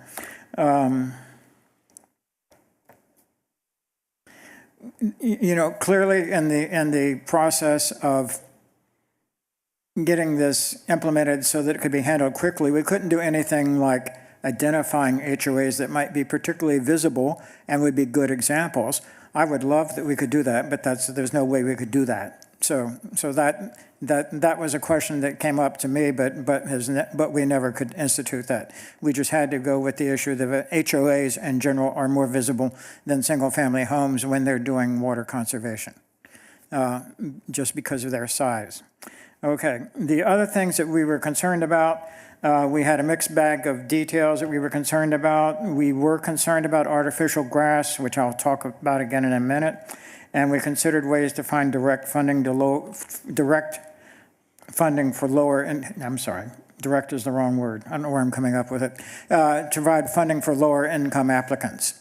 As LP has noted, DWA is coming up with a process for that. So hopefully, if the money becomes available somewhere along the way, we can become involved with those lower income projects. The commissioners were interested in that. The issue of artificial turf was an ambiguous issue for everyone. So we don't have a real solid thing on that about being absolutely no, you can never have artificial turf, but it's a difficult issue. One of the concerns about artificial turf is that it's made out of petroleum products, and therefore we would like to not see it.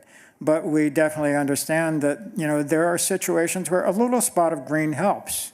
I was just at a friend's place, and they had a green patch which was for their dog walk. That artificial turf, that helps. So we had said no artificial turf, but DWA does it. So I think we have to stick with what DWA does on that. Let's see. And then the only other thing was the $5,000 maximum. That was, again, because we want to make sure this can go out to as many people as possible. Is balancing that against the process of focusing on HOAs was a little difficult, but that's where we landed, was we want to focus on HOAs because they're visible, but we still want to get as many people to do it as possible. So there's $5,000 maximum of the city's amount to go to them. We have to make sure that no one confuses that $5,000 as the total that would be given to them. It's just the city's portion of what would be given to them. So if there becomes any additional funding somehow, there are other issues that could quickly be considered about that two-thirds split, about that $5,000 cap, and also about the low income funding. So that's basically the commission's thinking. I think that covers it well. I'll give it back to LP.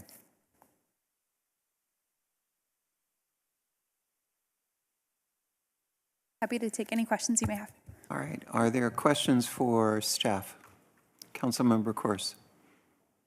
Hi, and welcome. Thank you. So when the city did this before, was there a maximum? Do you know how much it was? So I don't think there was a maximum. The average grant size was between $1,500 and $2,000. Okay, just because for a little less money, you know, it was 70 single-family homes and 40, of which 40 were HOAs. Yeah, the rebate size was pretty small. It also required a 50% cash match, which, based on what we've offered currently in this proposal, the contribution from the homeowner would be much less than 50%. The average cost is about $7 per square foot, and you'd be receiving a rebate of about $6. So, yeah. And for the HOAs, given we're putting more money into that, that's more for common areas than single-family homes in the HOA? That's the target, is Okay, anywhere where. and that'll be clear in the thing.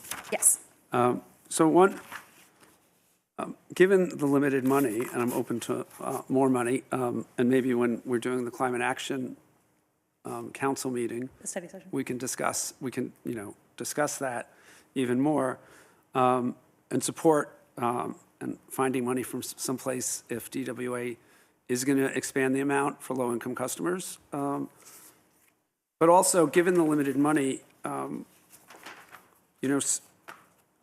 I don't know if the commission talked about it, but we've done it in other areas, because people with means usually are the ones who will apply the fastest, because they will have the time to know.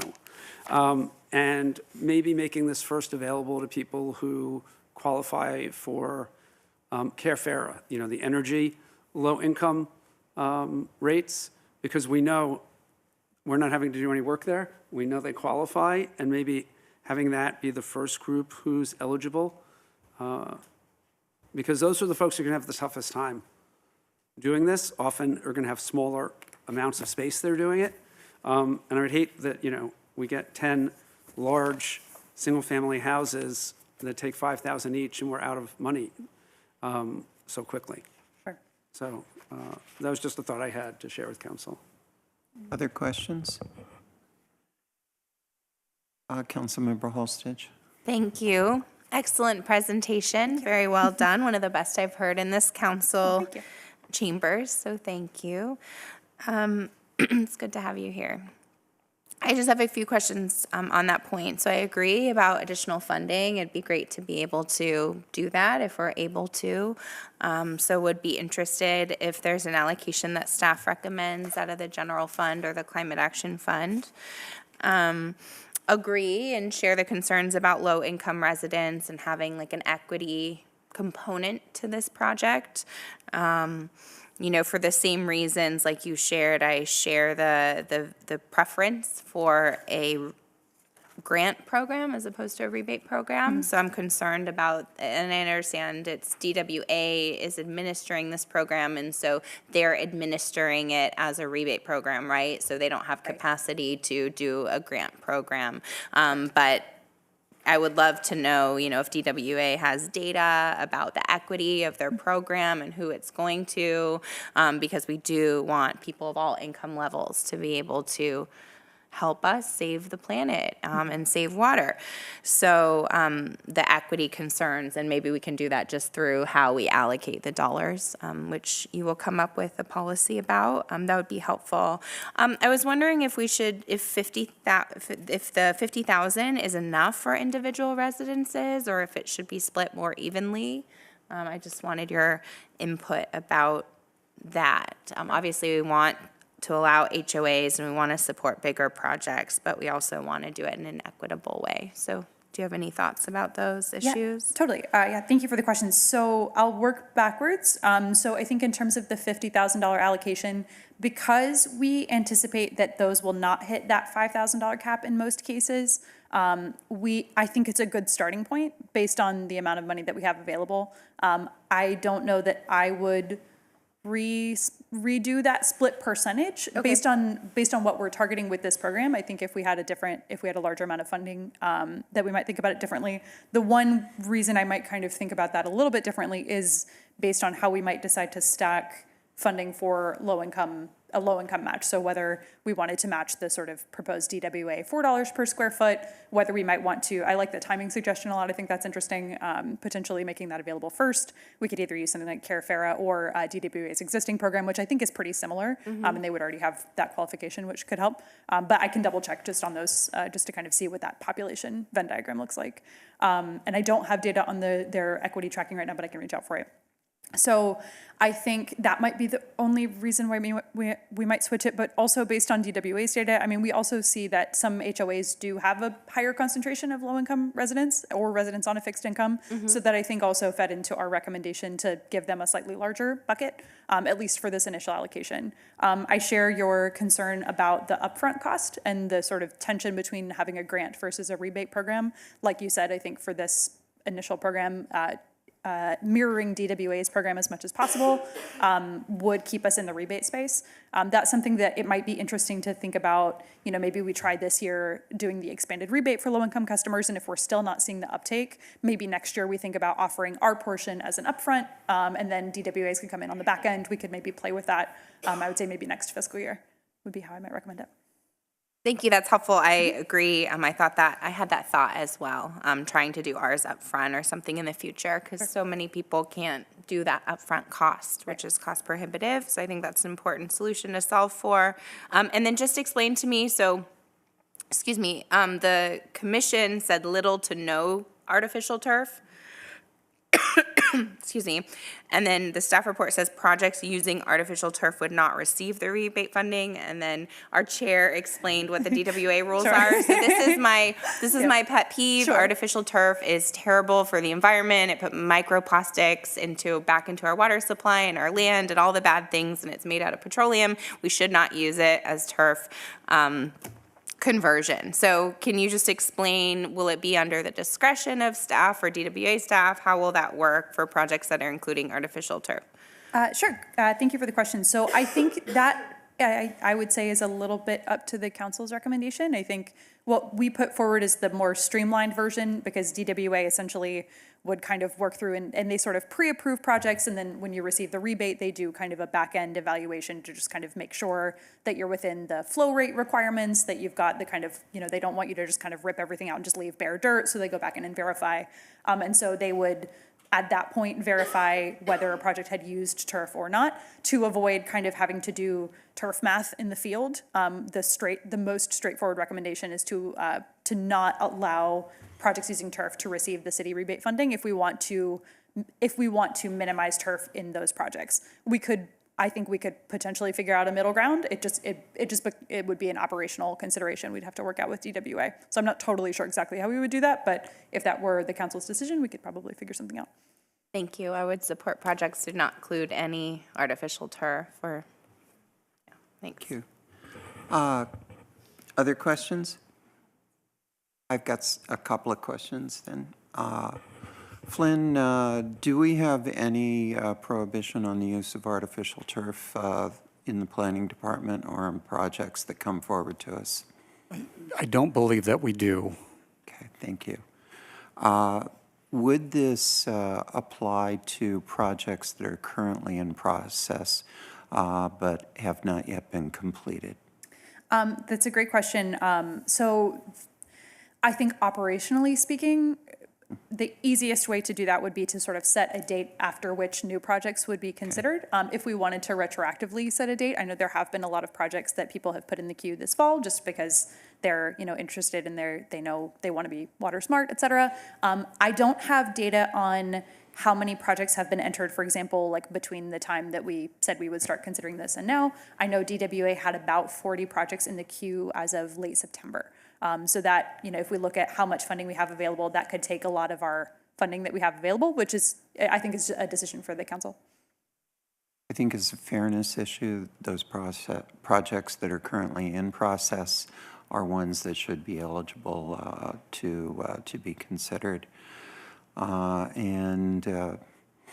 Sometimes good people disagree. Artificial turf has been a very positive contribution for any number of landscaping projects, and I know there are a number of individuals who feel that we should have none.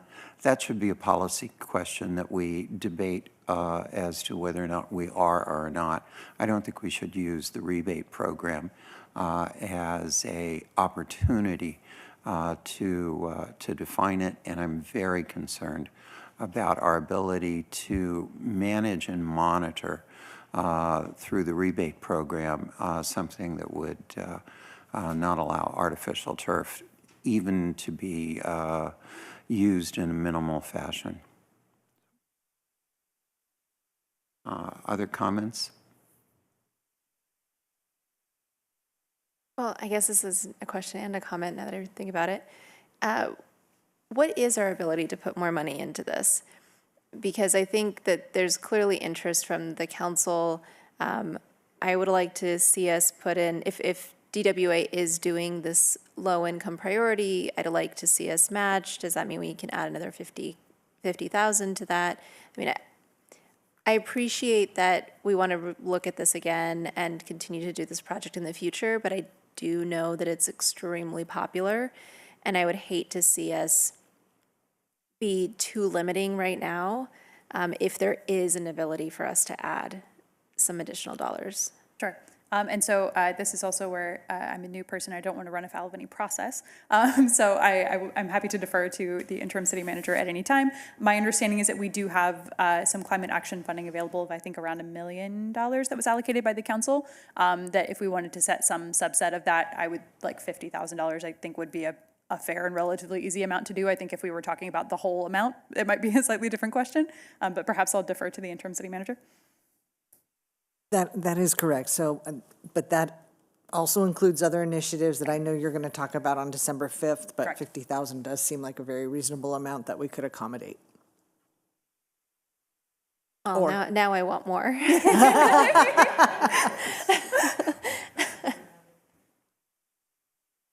I mean, I would be interested in ideally putting 100K more, 50K to the low income program, but then another 50K to the single family homes just generally, if there's interest from the council.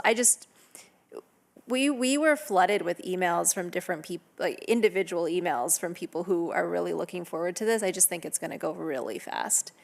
I don't mind limiting artificial turf in terms of our contribution. I think because DWA is implementing this, I want to be mindful of having a good working relationship with them and in that sense. But I am interested in discussing it more fully, whether or not we use artificial turf ever, because I think it is a huge environmental issue. But I am also not opposed to us limiting it now as well for our financial contribution. But then keeping in mind that we might not be able to control how people spend the portion from DWA, if that is fair. I want this to actually, I don't want it to be too restrictive that it doesn't work. Sure. Makes sense. Other comments? Councilmember Woods? Great to hear from you and see you in person at the council meeting. Likewise. Thank you. Thanks for the good work. Obviously, it's near and dear to my heart, and I think a few people in the audience is the same for them. So thanks very much. Just a couple questions. First of all, the DWA program, just for the public to know, if you take the money, it's considered income. So you will change your income on your property tax, on your tax form for both federal and state. So just to make that very clear, especially with the low income process, the program that we're in. You know, the DWA criteria, unless I'm missing it, is nil to nothing. Does it allow rear yards or is it only front yards? Do you know? I believe it is both front and rear yards. I believe most of their criteria, you're right that it's not extensive, which I think is a benefit. It means a lot of projects can qualify. They have some requirements around what you can replace the ground cover with. So there are some like plant requirements, some ground cover requirements, and then flow rate maximums. But I believe those are the main requirements for the program. But I believe front and rear are Right, I saw that, eligible. right. So maybe I can ask our deputy city manager this question. When I take it that let me back up before I asked the deputy city manager that.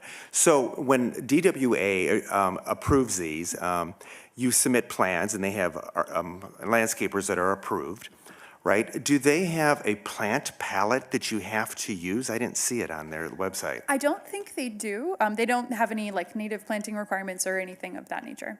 Okay. And for the deputy city manager, when the city has a development project that comes in and they do the landscape plans, those go through a ARC process, is that correct?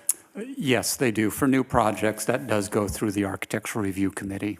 And we have a plant palette on what you can plant, correct? We refer to the Coachella Valley Water District's lush and efficient guidelines, and so that's what we use as a basis for approving those plant materials. Exactly. Good. My point of this, asking all of this is, you know, it seems by their guidelines, you could put in, well, you can't put in just rocks. Their guidelines seem to say that you have to put in some plant material if it's larger than 4 feet. But the Coachella Valley, and we train our gardeners in the Coachella Valley on how to use native plants that use less water. But under the system currently with DWA, you can go and put ficus trees in, which consume enormous amount of water, or you can put tamarisk trees in, which we're trying to eradicate fiercely throughout this valley. And so without those regulations here, I could only approve it if we used the pre-approved plant pellet for the Coachella Valley, and that we have some design that goes with it. I mean, I've seen great stuff, and I've seen absolutely hideous stuff as far as replacing it with turf. And there's really doesn't seem to be any oversight with DWA on that. They just kind of give you the money.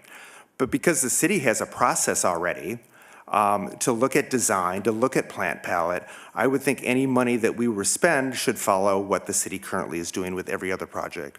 So my recommendation in approving this would be to add those, and Flynn, I'm sure could add, you know, could tell you that the language for that would be to add that.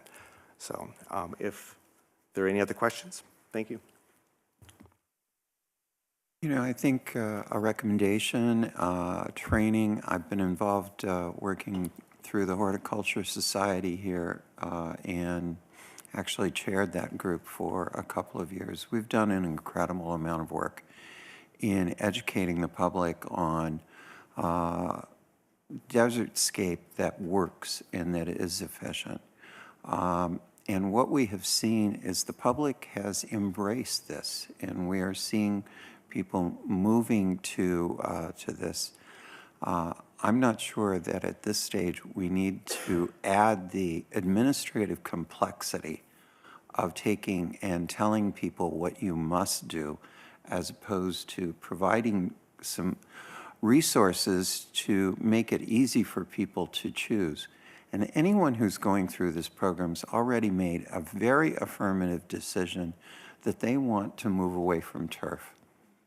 I would like to embrace that the overwhelming majority of our residents are going to see this as a great opportunity without having to stand over them with a stick saying you must do this kind of landscaping or that kind of landscaping. But I would counter that. You can put in fountain grass. One of the worst things you can do for our native desert is to put fountain grass in a decorative lawn. The seeds on that blow. They're an invasive species. They kill the flora and fauna that we currently have in this desert.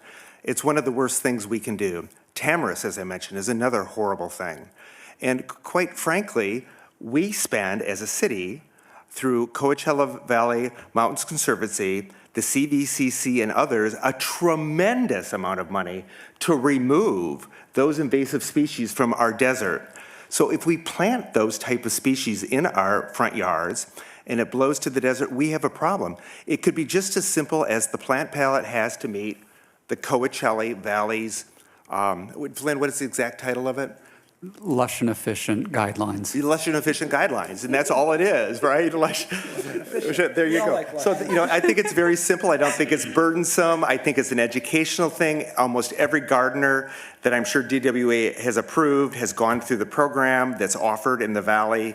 It's really not, in my mind, absolutely not a burden whatsoever. And we spend so much money, and I know one of the guys in the audience has been to many of those CC and Mountain Conservancy meetings where we just get reports of removing all of this horrible stuff from our desert.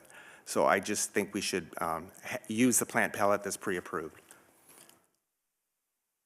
Councilmember Halsted and then Councilmember Corrs. Okay, two things. One, I'm not sure of the federal part, because it may be taxable federally, but it's not taxable under state. So turf conversion rebates aren't taxable under state law, because that came up previously. But federal, I don't know if there's any exemption of any kind, but there should be. I know energy efficiency is not, rebates are not taxed federally, and I know there was work to get water conservation rebates not taxed, but I don't know if that ever happened. So just so people don't, talk to your accountant, or if you do it on a computer program or online, it'll figure it out for you. But it is a possibility, so people should be aware of that. So does DWA, and you may not know this, so have any, it would seem DWA would have restrictions if you're replacing your turf, that you can't, do it for things that are going to cause all problems or water, but do you know what their exact rules are? So I would have to get back to you to confirm the exact rules. I think they control that through the amount of water that they allow to be used in the lawn. So I think they, instead of putting specific plant requirements, and Chair Barrett is, I think, pulling up the guidelines as we speak so we can confirm this. I think instead of having plant requirements, they have water flow requirements. So you wouldn't be able to sustain something that would be particularly water intensive, but we'll have to get back to you on the specifics. I apologize. Yeah, okay. So they show you what you can and can't use. Now, as far as lush and efficient, that's something we should really discuss in our climate action plan, whether we want to say those aren't allowed in Palm Springs ever, right? Sort of to the mayor's point, we should deal with, that's where we should deal with that. Because we're doing this with DWA, so trying to make it work, at least this first part, seems to make sense to me. Although I do appreciate, since I have some pet-friendly artificial, when we took out a ton of turf, it's a good thing with a dog. I also have trouble using taxpayer money to pay for it. So I'm torn there, but I don't want to mess up, use the right language there, operational stuff with DWA doing it. That's my only concern. Otherwise, I'd be fine with not including artificial turf in it. But my concern would be just the operational issue to get this going. And then just, I was on, I think, the chamber board call with a member of the board at DWA. I think they have $1 million or $2 million of requests in already. So our funding it the way it's done would, if it just goes to the ones already in, would be gone, like that. And that's sort of why, and I forgot they have a discount program as well. I'm just more immersed in the energy side of the world. That we first have them give our funding, since we're only going to fund, at this point, a smaller portion, to people who qualify as low income for their discount, who probably wouldn't have already applied, because if they couldn't get enough, they weren't going to apply. And so I'm just concerned that the money's going to get taken by the people who are already in quickly. So I don't know what council thinks on that. I do support another 100,000, however. If anyone is following this conversation.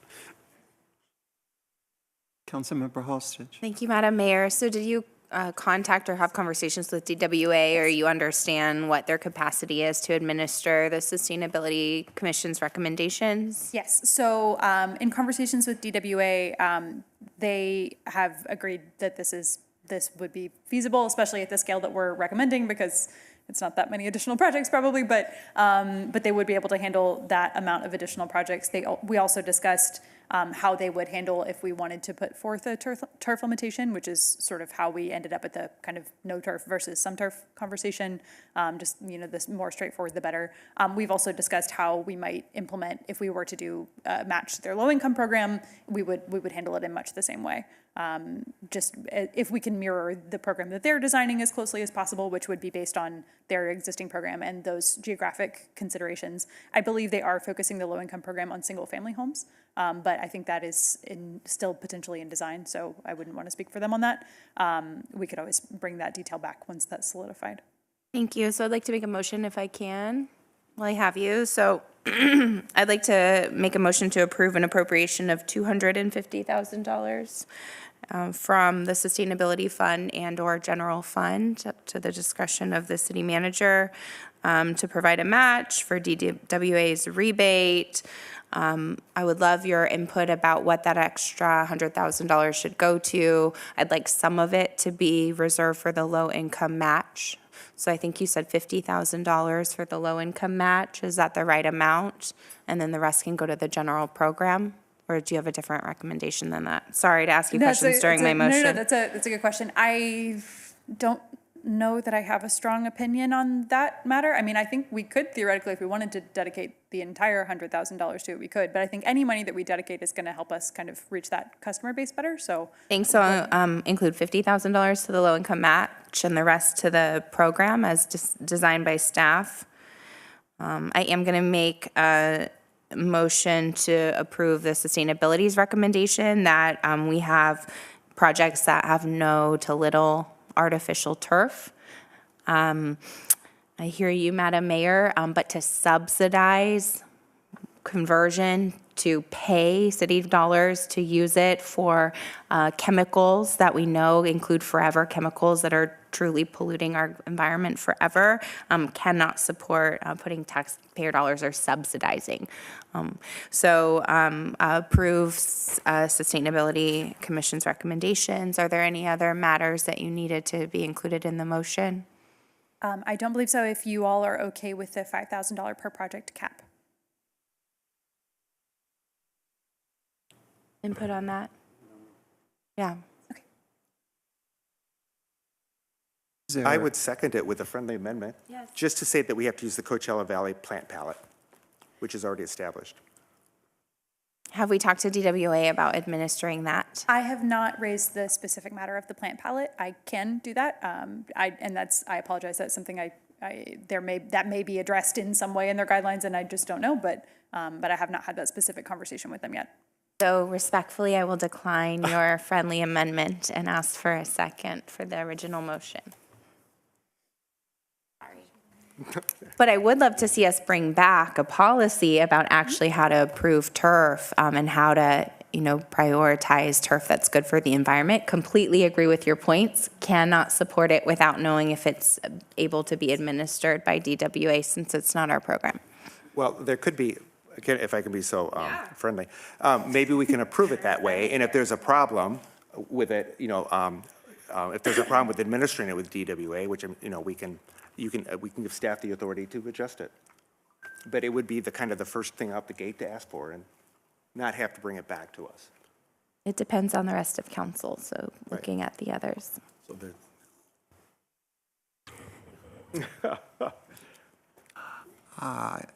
One, I'm going to be voting for this.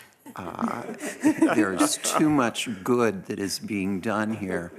And with the deepest respect to my colleagues, we've made this more complicated than we needed to make it.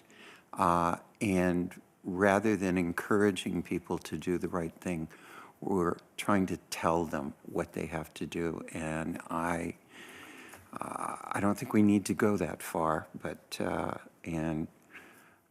again, lastly, and I will leave this with this comment, respectfully, what I have seen is artificial turf has been used responsibly in some limited locations and extremely well to achieve a landscaping purpose, including in my own backyard.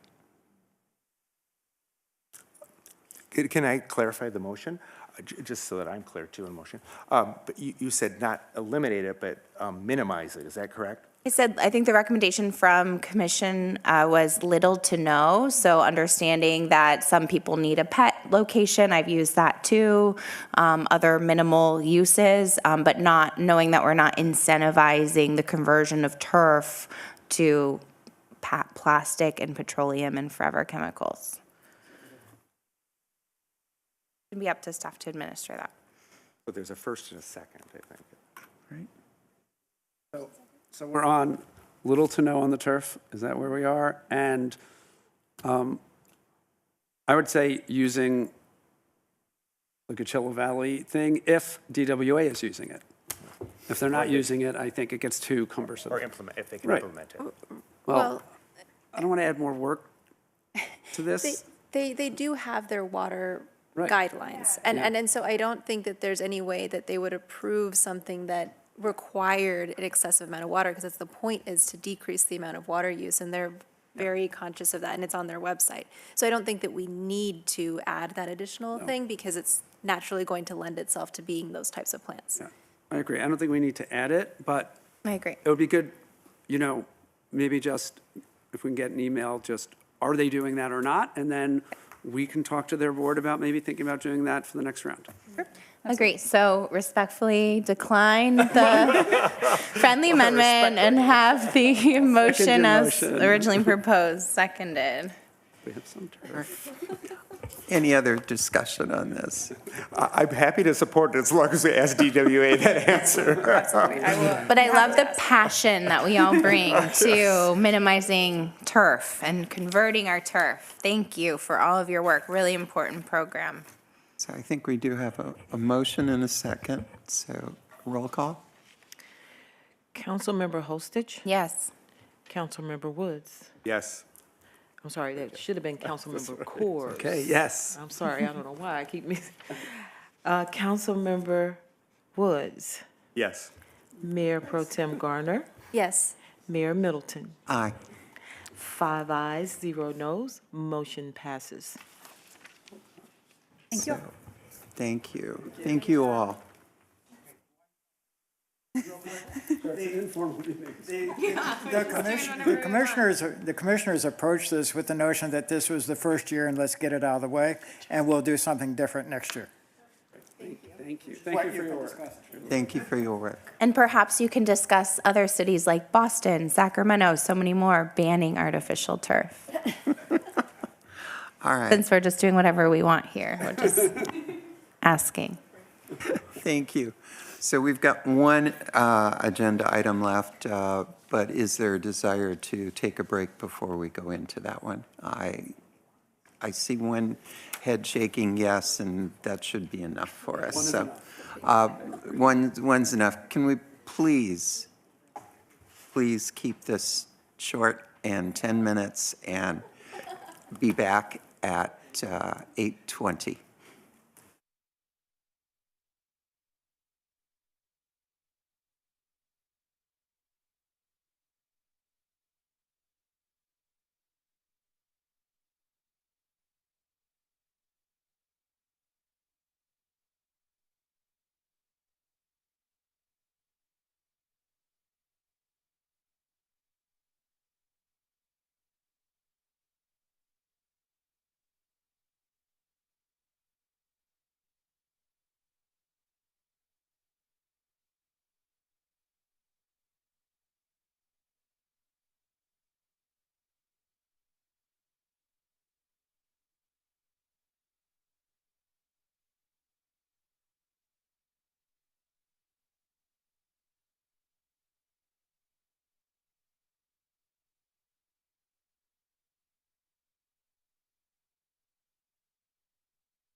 We will resume our meeting. The final discussion item is item 3D. This is a discussion regarding options to fill an unscheduled vacancy on City Council, and we're going to get a staff report from the city attorney.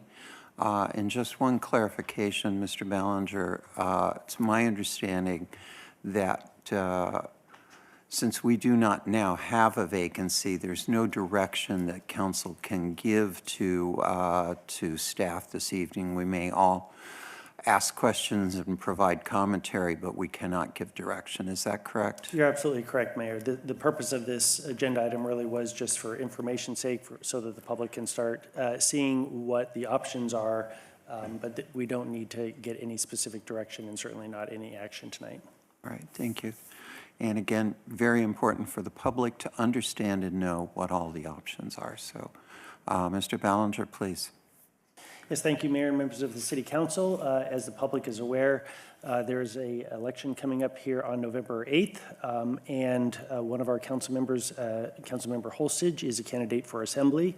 If she does win that seat, then the city would be faced with a situation where the City Council seat would become vacant, and the City Council would be given a few options in terms of how to fill that.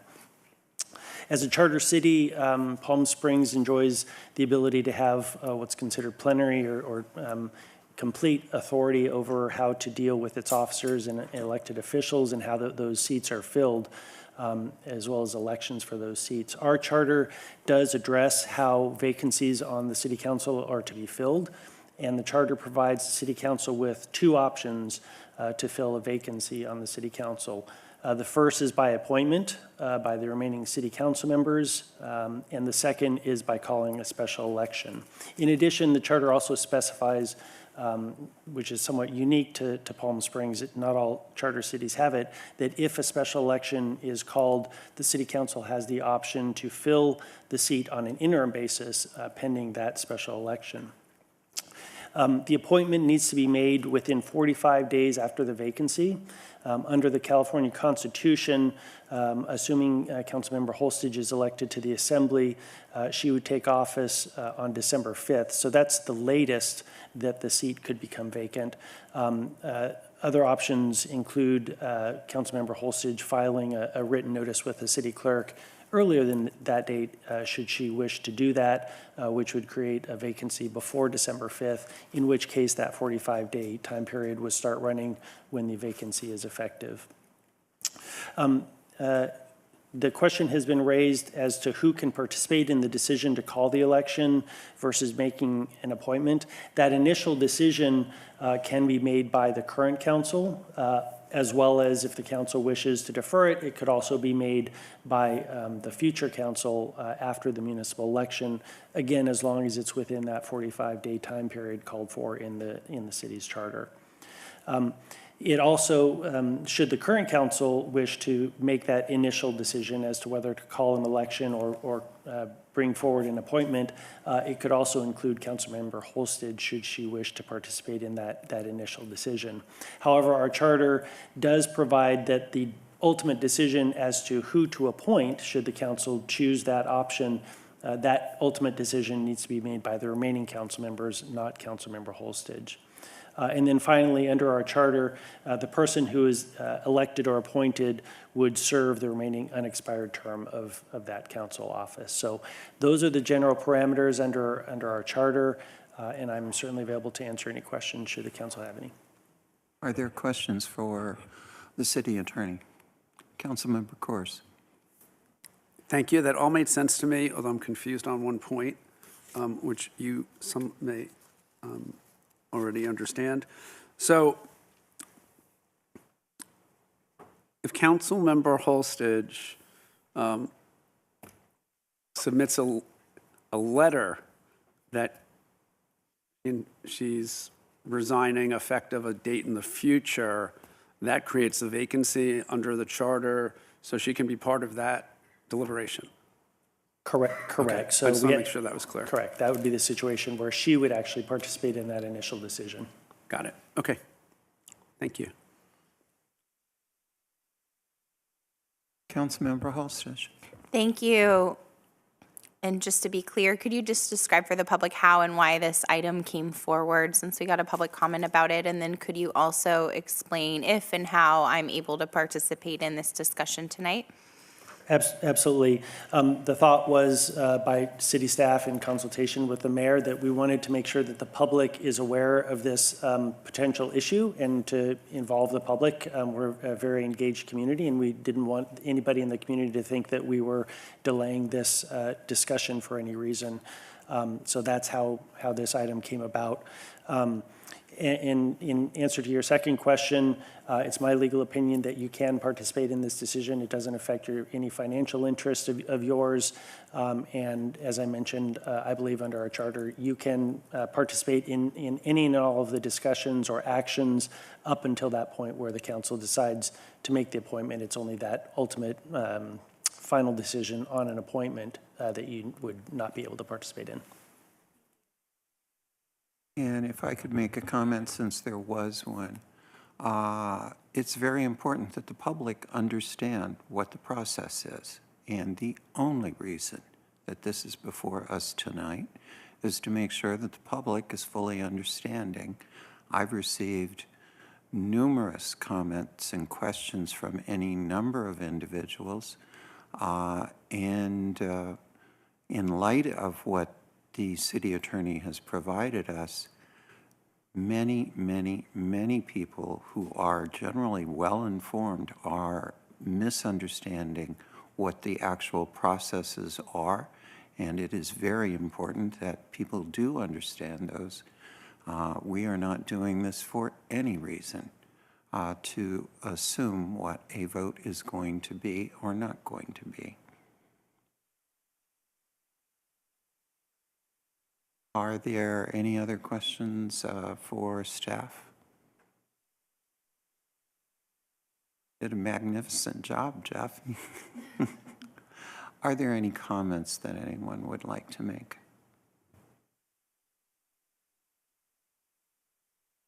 Please. Thank you. I'll also ask a question if I can. Thank you for explaining that to the public, really important. I obviously represent District 4, and so it's important to me what happens, and I feel a duty to be here for my residents, my voters who've voted me in. I just have a question, if you can include it now or include it in the future conversations about best practices and what cities of our size typically do. So I think I know that most cities in the Coachella Valley, I've seen them appoint in the cases of a vacancy, but would love to know more when you bring this back for a decision, what are the best practices, not just for like city government, but I was also really interested in diversity, equity, and inclusion, and any best practices there is in the literature or in other cities' practices, like how to best get good candidates and have a good, clear process and, ensure that there's a fair process for everyone to participate in. Thank you. Yes, we can certainly look at that, and I would probably lean on our city clerk here for her experience in these processes as well. Mayor Pro Tem? To clarify then, is this more of a receive and file? Okay. It really is, and also to allow the public and the community to know what's going on and get engaged should they wish to do so. Okay, great. Then I don't have any further comments. Okay. And this document is a public document. Anyone can take and read it. Councilmember Corrs. I think they're related enough. And given the tenor of this meeting, I'm going to just ask two questions. One, I know we talked in the past of wanting to look at ranked choice voting, and I see some other cities in the county are now doing it, and that had been the holdup before, was the county said it couldn't be done.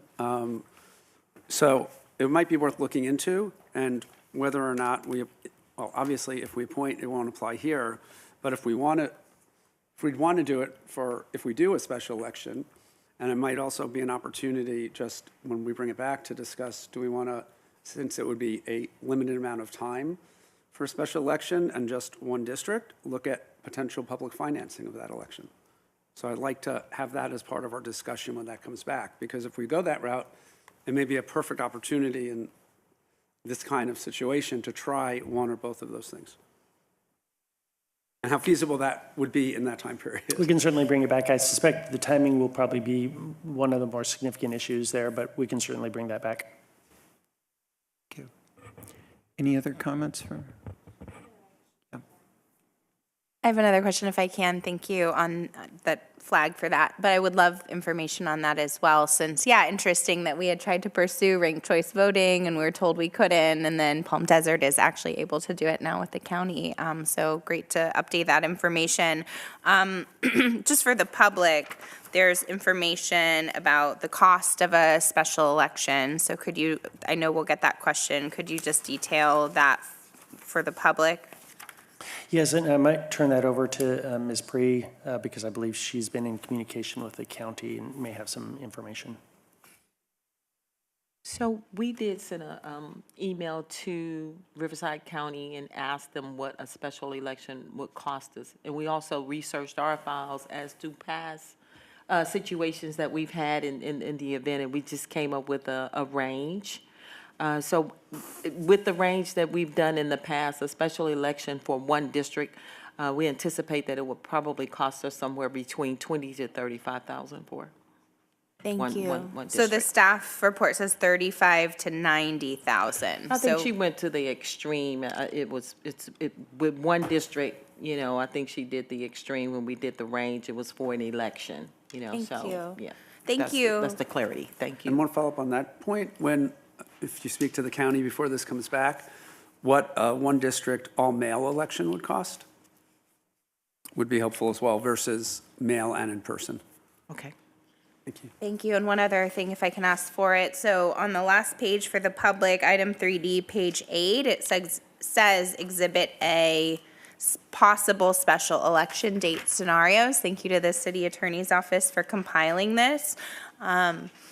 I am wondering about turnout that we typically see, like citywide turnout for those election dates. So how many voters, right, especially in a district election, what turnout could be, knowing that there's low turnout in special elections and then off-cycle elections. And so I think we'll want to consider that. We've just done so much work on the California Voting Rights Act and ensuring that every voter's, every voter is counted and considered and gets to display their preference. And so these districts have such low numbers already that if we have very low turnout numbers, it could be someone could win an election with very, very small numbers. So would love some information if you have like demographics or at least just voter turnout rates for those election dates, since it sounds like this council will have to decide which election date if that's the decision of council instead of an appointment.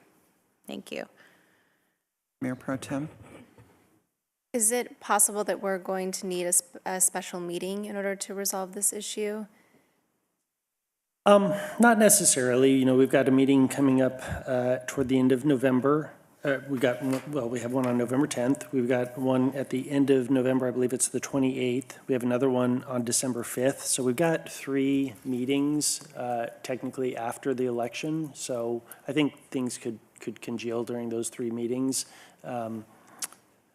Right, but I guess I raise it because we are also searching for a city manager, and it would be good to have a full 5-person council to make that decision. Certainly nothing that's preventing the council from holding a special meeting should the council wish to do that. Thank you. Any other comments? Then that brings us to the next item, which is City Council and City Manager requests and upcoming agenda development. Madam Interim City Manager? Thank you, Mayor and Council. A couple of notes. I wanted to share that unless the City Council has concerns, we would like to open up to committees, commissions, and boards the opportunity to have in-person meetings again. Thank you for the support. I see nodding heads from council members, so we'll let them know that we'd like to give them that opportunity. If they want to do hybrid meetings, we can do that as well, where the facilities do accommodate that. Not every facility where people have meetings does, but I think this option is something that we've been hearing they'd like to do, so we'll move forward with that. Another item, just wanted to share that we are fortunate that we have hired a new Public Works Director, David Maccabee. He comes from the city of Chino, where he has been the Public Works Service Manager. He's worked for the city of Chino for 21 years. We're very excited that he'll be joining our executive team and leading up our Public Works Department, the Department of Maintenance and Facilities. And he will start with us on November 7th. So we look forward to welcoming him. Also, moving ahead, we'll look at the upcoming agendas, do our agenda planning. At our next regularly scheduled meeting, November 10th, we have several items. One, the general plan zoning code update regarding hotel conversions, a public hearing, the sales tax agreement with the Agua Caliente, and vacation rental draft ordinance, first reading. So that will be really the bulk of the meeting at our next meeting. Of course, there are other items as well on the agenda, but those are the ones that are more business legislative and public hearing. Then at the end of November, there were some items that were scheduled for the 10th, but we moved them down to accommodate making sure that all members of council could be present to discuss things. We'll be receiving a Plaza Theater update tentatively. We have the Dream Hotel amendment. We have an adult-oriented business ordinance update, building code update, childcare zone text amendment, sidewalk vending food trucks, and again, the vacation rental final ordinance adoption.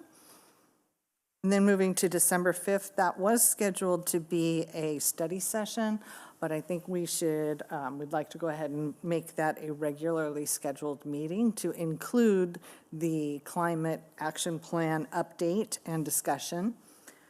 That allows us to also receive an update, most likely from Riverside County Transportation Commission on the CV Rail project, to discuss the diversity policy for city boards, committees, and commissions, as well as any other items that we might need to move on to that date. And then at the 15th, of course, we have the swearing in of new council members. So any comments on the upcoming agenda or things that we need to consider? Mayor Pro Tem. The November 28th meeting, I think it's too much. I think we need to move some of these items. I know that, for instance, the last time that the sidewalk vending and food trucks was brought up, it did take a long time. And there's several things on here that will take significant time. So I'm just wondering what from the November 28th meeting we can move to December 5th. So I know all of these are really important to people on this dais, but I'm just concerned that this is going to be way too long. Certainly, I think that's an excellent point. We certainly can move some things to December 5th.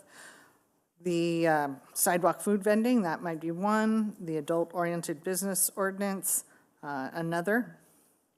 Or the building code update. I'm receptive to feedback. I wonder too, the Plaza Theater update, I mean, if that could be moved, or, I mean, even that seems like something nice to do on even December 15th if we are going to take any action, or are we just doing council members swearing in on December 15th? The swearing in is something we would do earlier in the meeting, so there wouldn't be too much business before that, because I know everybody's anxious to make the transition, and but we could do a quick presentation if council would like. Or we Well, I mean, not before the swearing in, but after is what I was thinking. But I'm just curious if there was, because in the past there has been business on the day that we've done swearing-ins, but we've also discussed at times not having any business on the swearing-in days and just having a swearing-in. So that's why I was just asking if there was a plan to have any business on that day or not, and whether or not the council has an opinion on that. Typically, if there is business, it is not business that's done before the swearing in. Right. So. I think we've got a pretty large transition that's potentially taking place, and trying to minimize on December 15 the substantive to the extent we can. But an update on the Plaza Theater is not a substantive action that's going to require us to act. So, Councilmember Coors? Yeah. We can even move it up to November 10th for 15 minutes. Yeah. It's Well, possible. a lot more people will hear it in live and in person if we move it on the 10th, if it's ready. I think we did have a request from the group to push it back after the 10th. Oh, got it. Okay. So on the 10th, just two things. One is, so are you assuming 90 minutes for the council to do our work? And then you're just assuming a lot of time for public comment, which is why the total is what it is.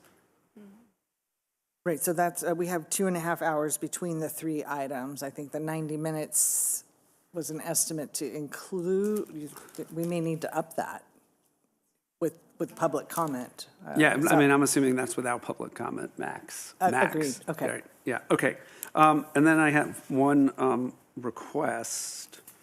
And I did speak to the city attorney and Veronica Goodhart, who's our compliance person on vacation rentals. You know, one thing, I think we've all seen lots of emails and from folks who, you know, were in process in May and June and waiting for their permit, right? And the 40 days is very upsetting to some of them. And I, you know, just let them know it wasn't done for any reason other than staff needed the time to work with the city attorney on the ordinance. So I did check with the department, and they're good with including in the ordinance a provision that on adoption at first reading, the moratorium would be gone if we pass it on first reading, because they will then have time to process the ones that have previously been in. So if the majority is good with bringing that as part of it, okay. And that works for you, right, Mr. Bell? Okay. Thank you. Any other comments? All right. Thank you, Councilmember Woods.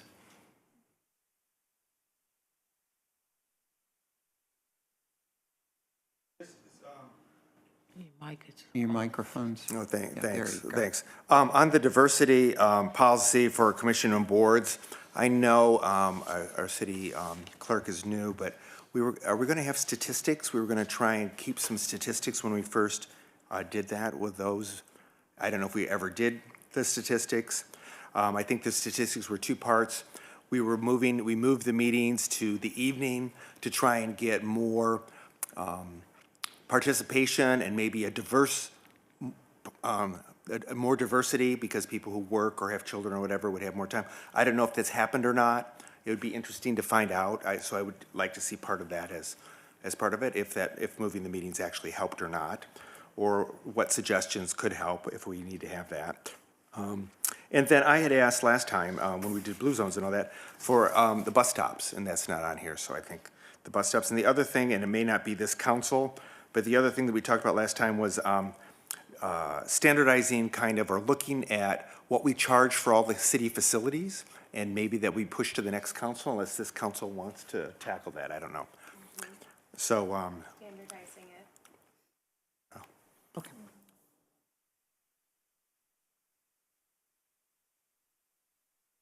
Madam Mayor, if I can ask, Yes, yeah, I please. just ask which of these are time sensitive? So is it the Dream Hotel PDD amendment? Is it the building code update?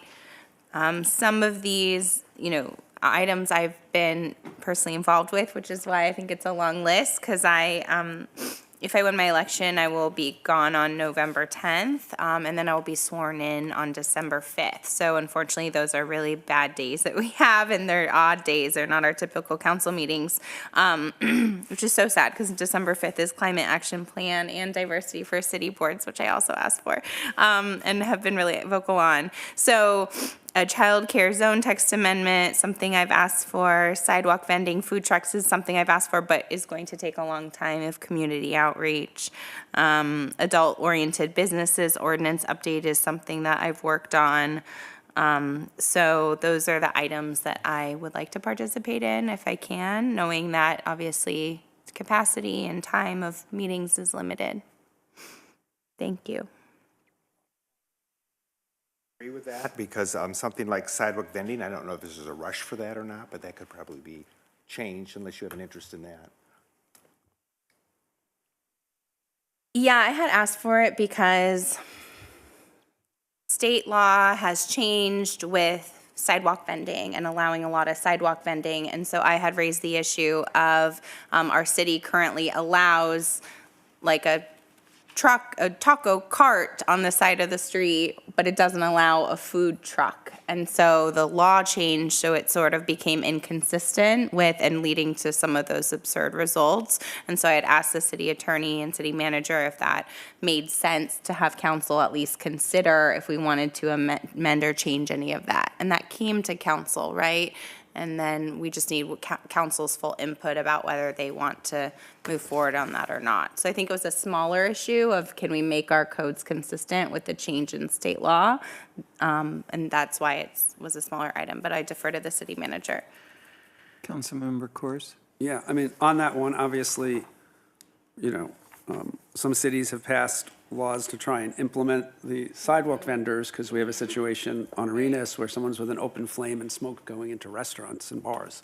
And so far, nothing's getting done about that, which seems like a real health concern. So it's just, is there an ordinance ready? Because otherwise, if we're going to spend 60 minutes just talking about it and then a whole new council is going to do it, doesn't make sense. If there's a draft ordinance, since we've discussed it before, that's different, right? We do have a draft sidewalk vending ordinance. The component that we have not yet really spent any time on is the food truck portion of the ordinance.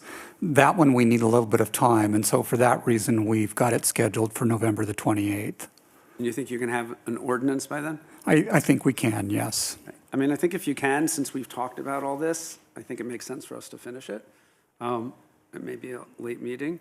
I don't know that and I don't know if it can move up to the 10th if it's ready, but the adult-oriented business update, I mean, it's just sort of cleaning up some stuff in the code that was done a long time ago, right? And so I don't think that's a long discussion if that's if it's ready. If it's not ready, I mean, I don't want to put extra work on staff. So moving that up to November 10th? Yeah, I don't think that's a long.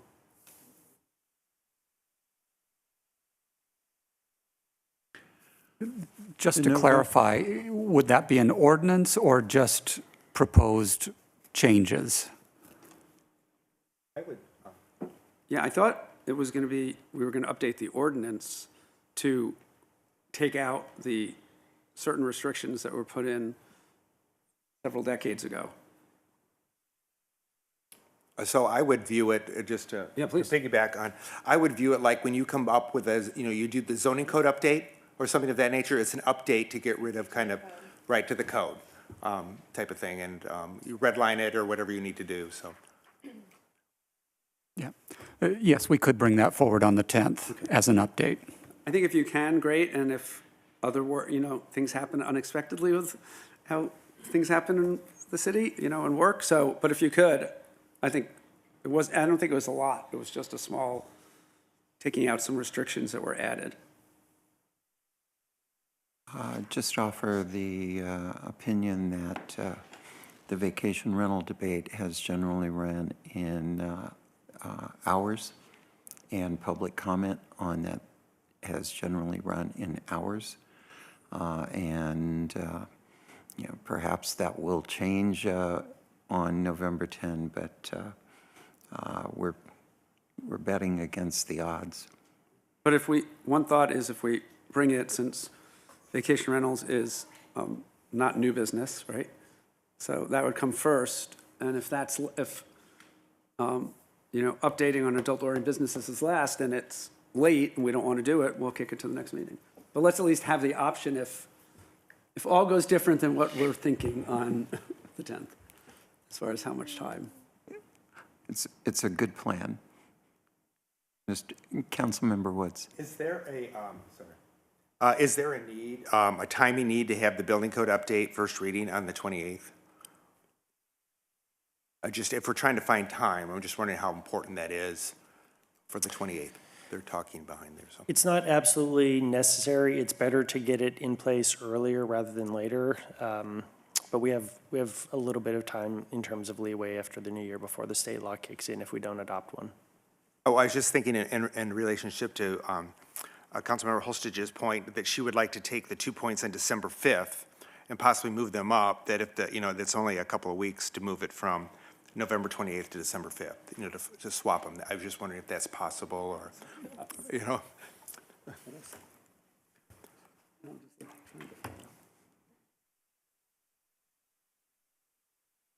So in regard to moving up the diversity policy or the climate action plan to the 25th? The 28th, I'm sorry. Yeah. Was that?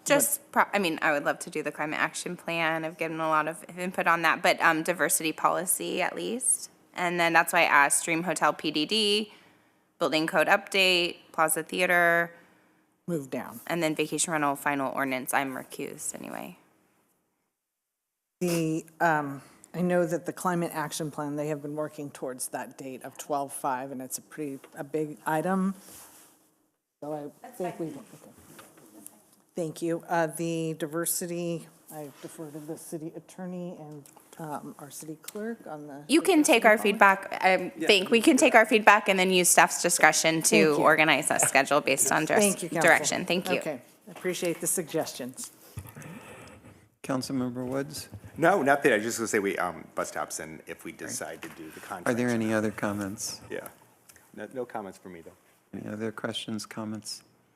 All right, then we have reached. 1 second, Mayor. We had one person that signed up for a My non-agenda. apology. Thank you.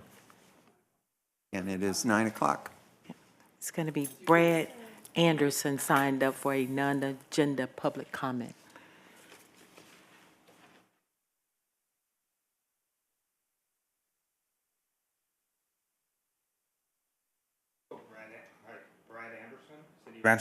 Brad Anderson, City of Ranch Mirage. I thought I was being punished, but anyway. Just 3 items I wanted to talk about briefly. I want to apologize that, not the last meeting, but the meeting before that, I signed up to talk, and I left because the meeting didn't start on time. Not unlike this evening, over 30 minutes late starting.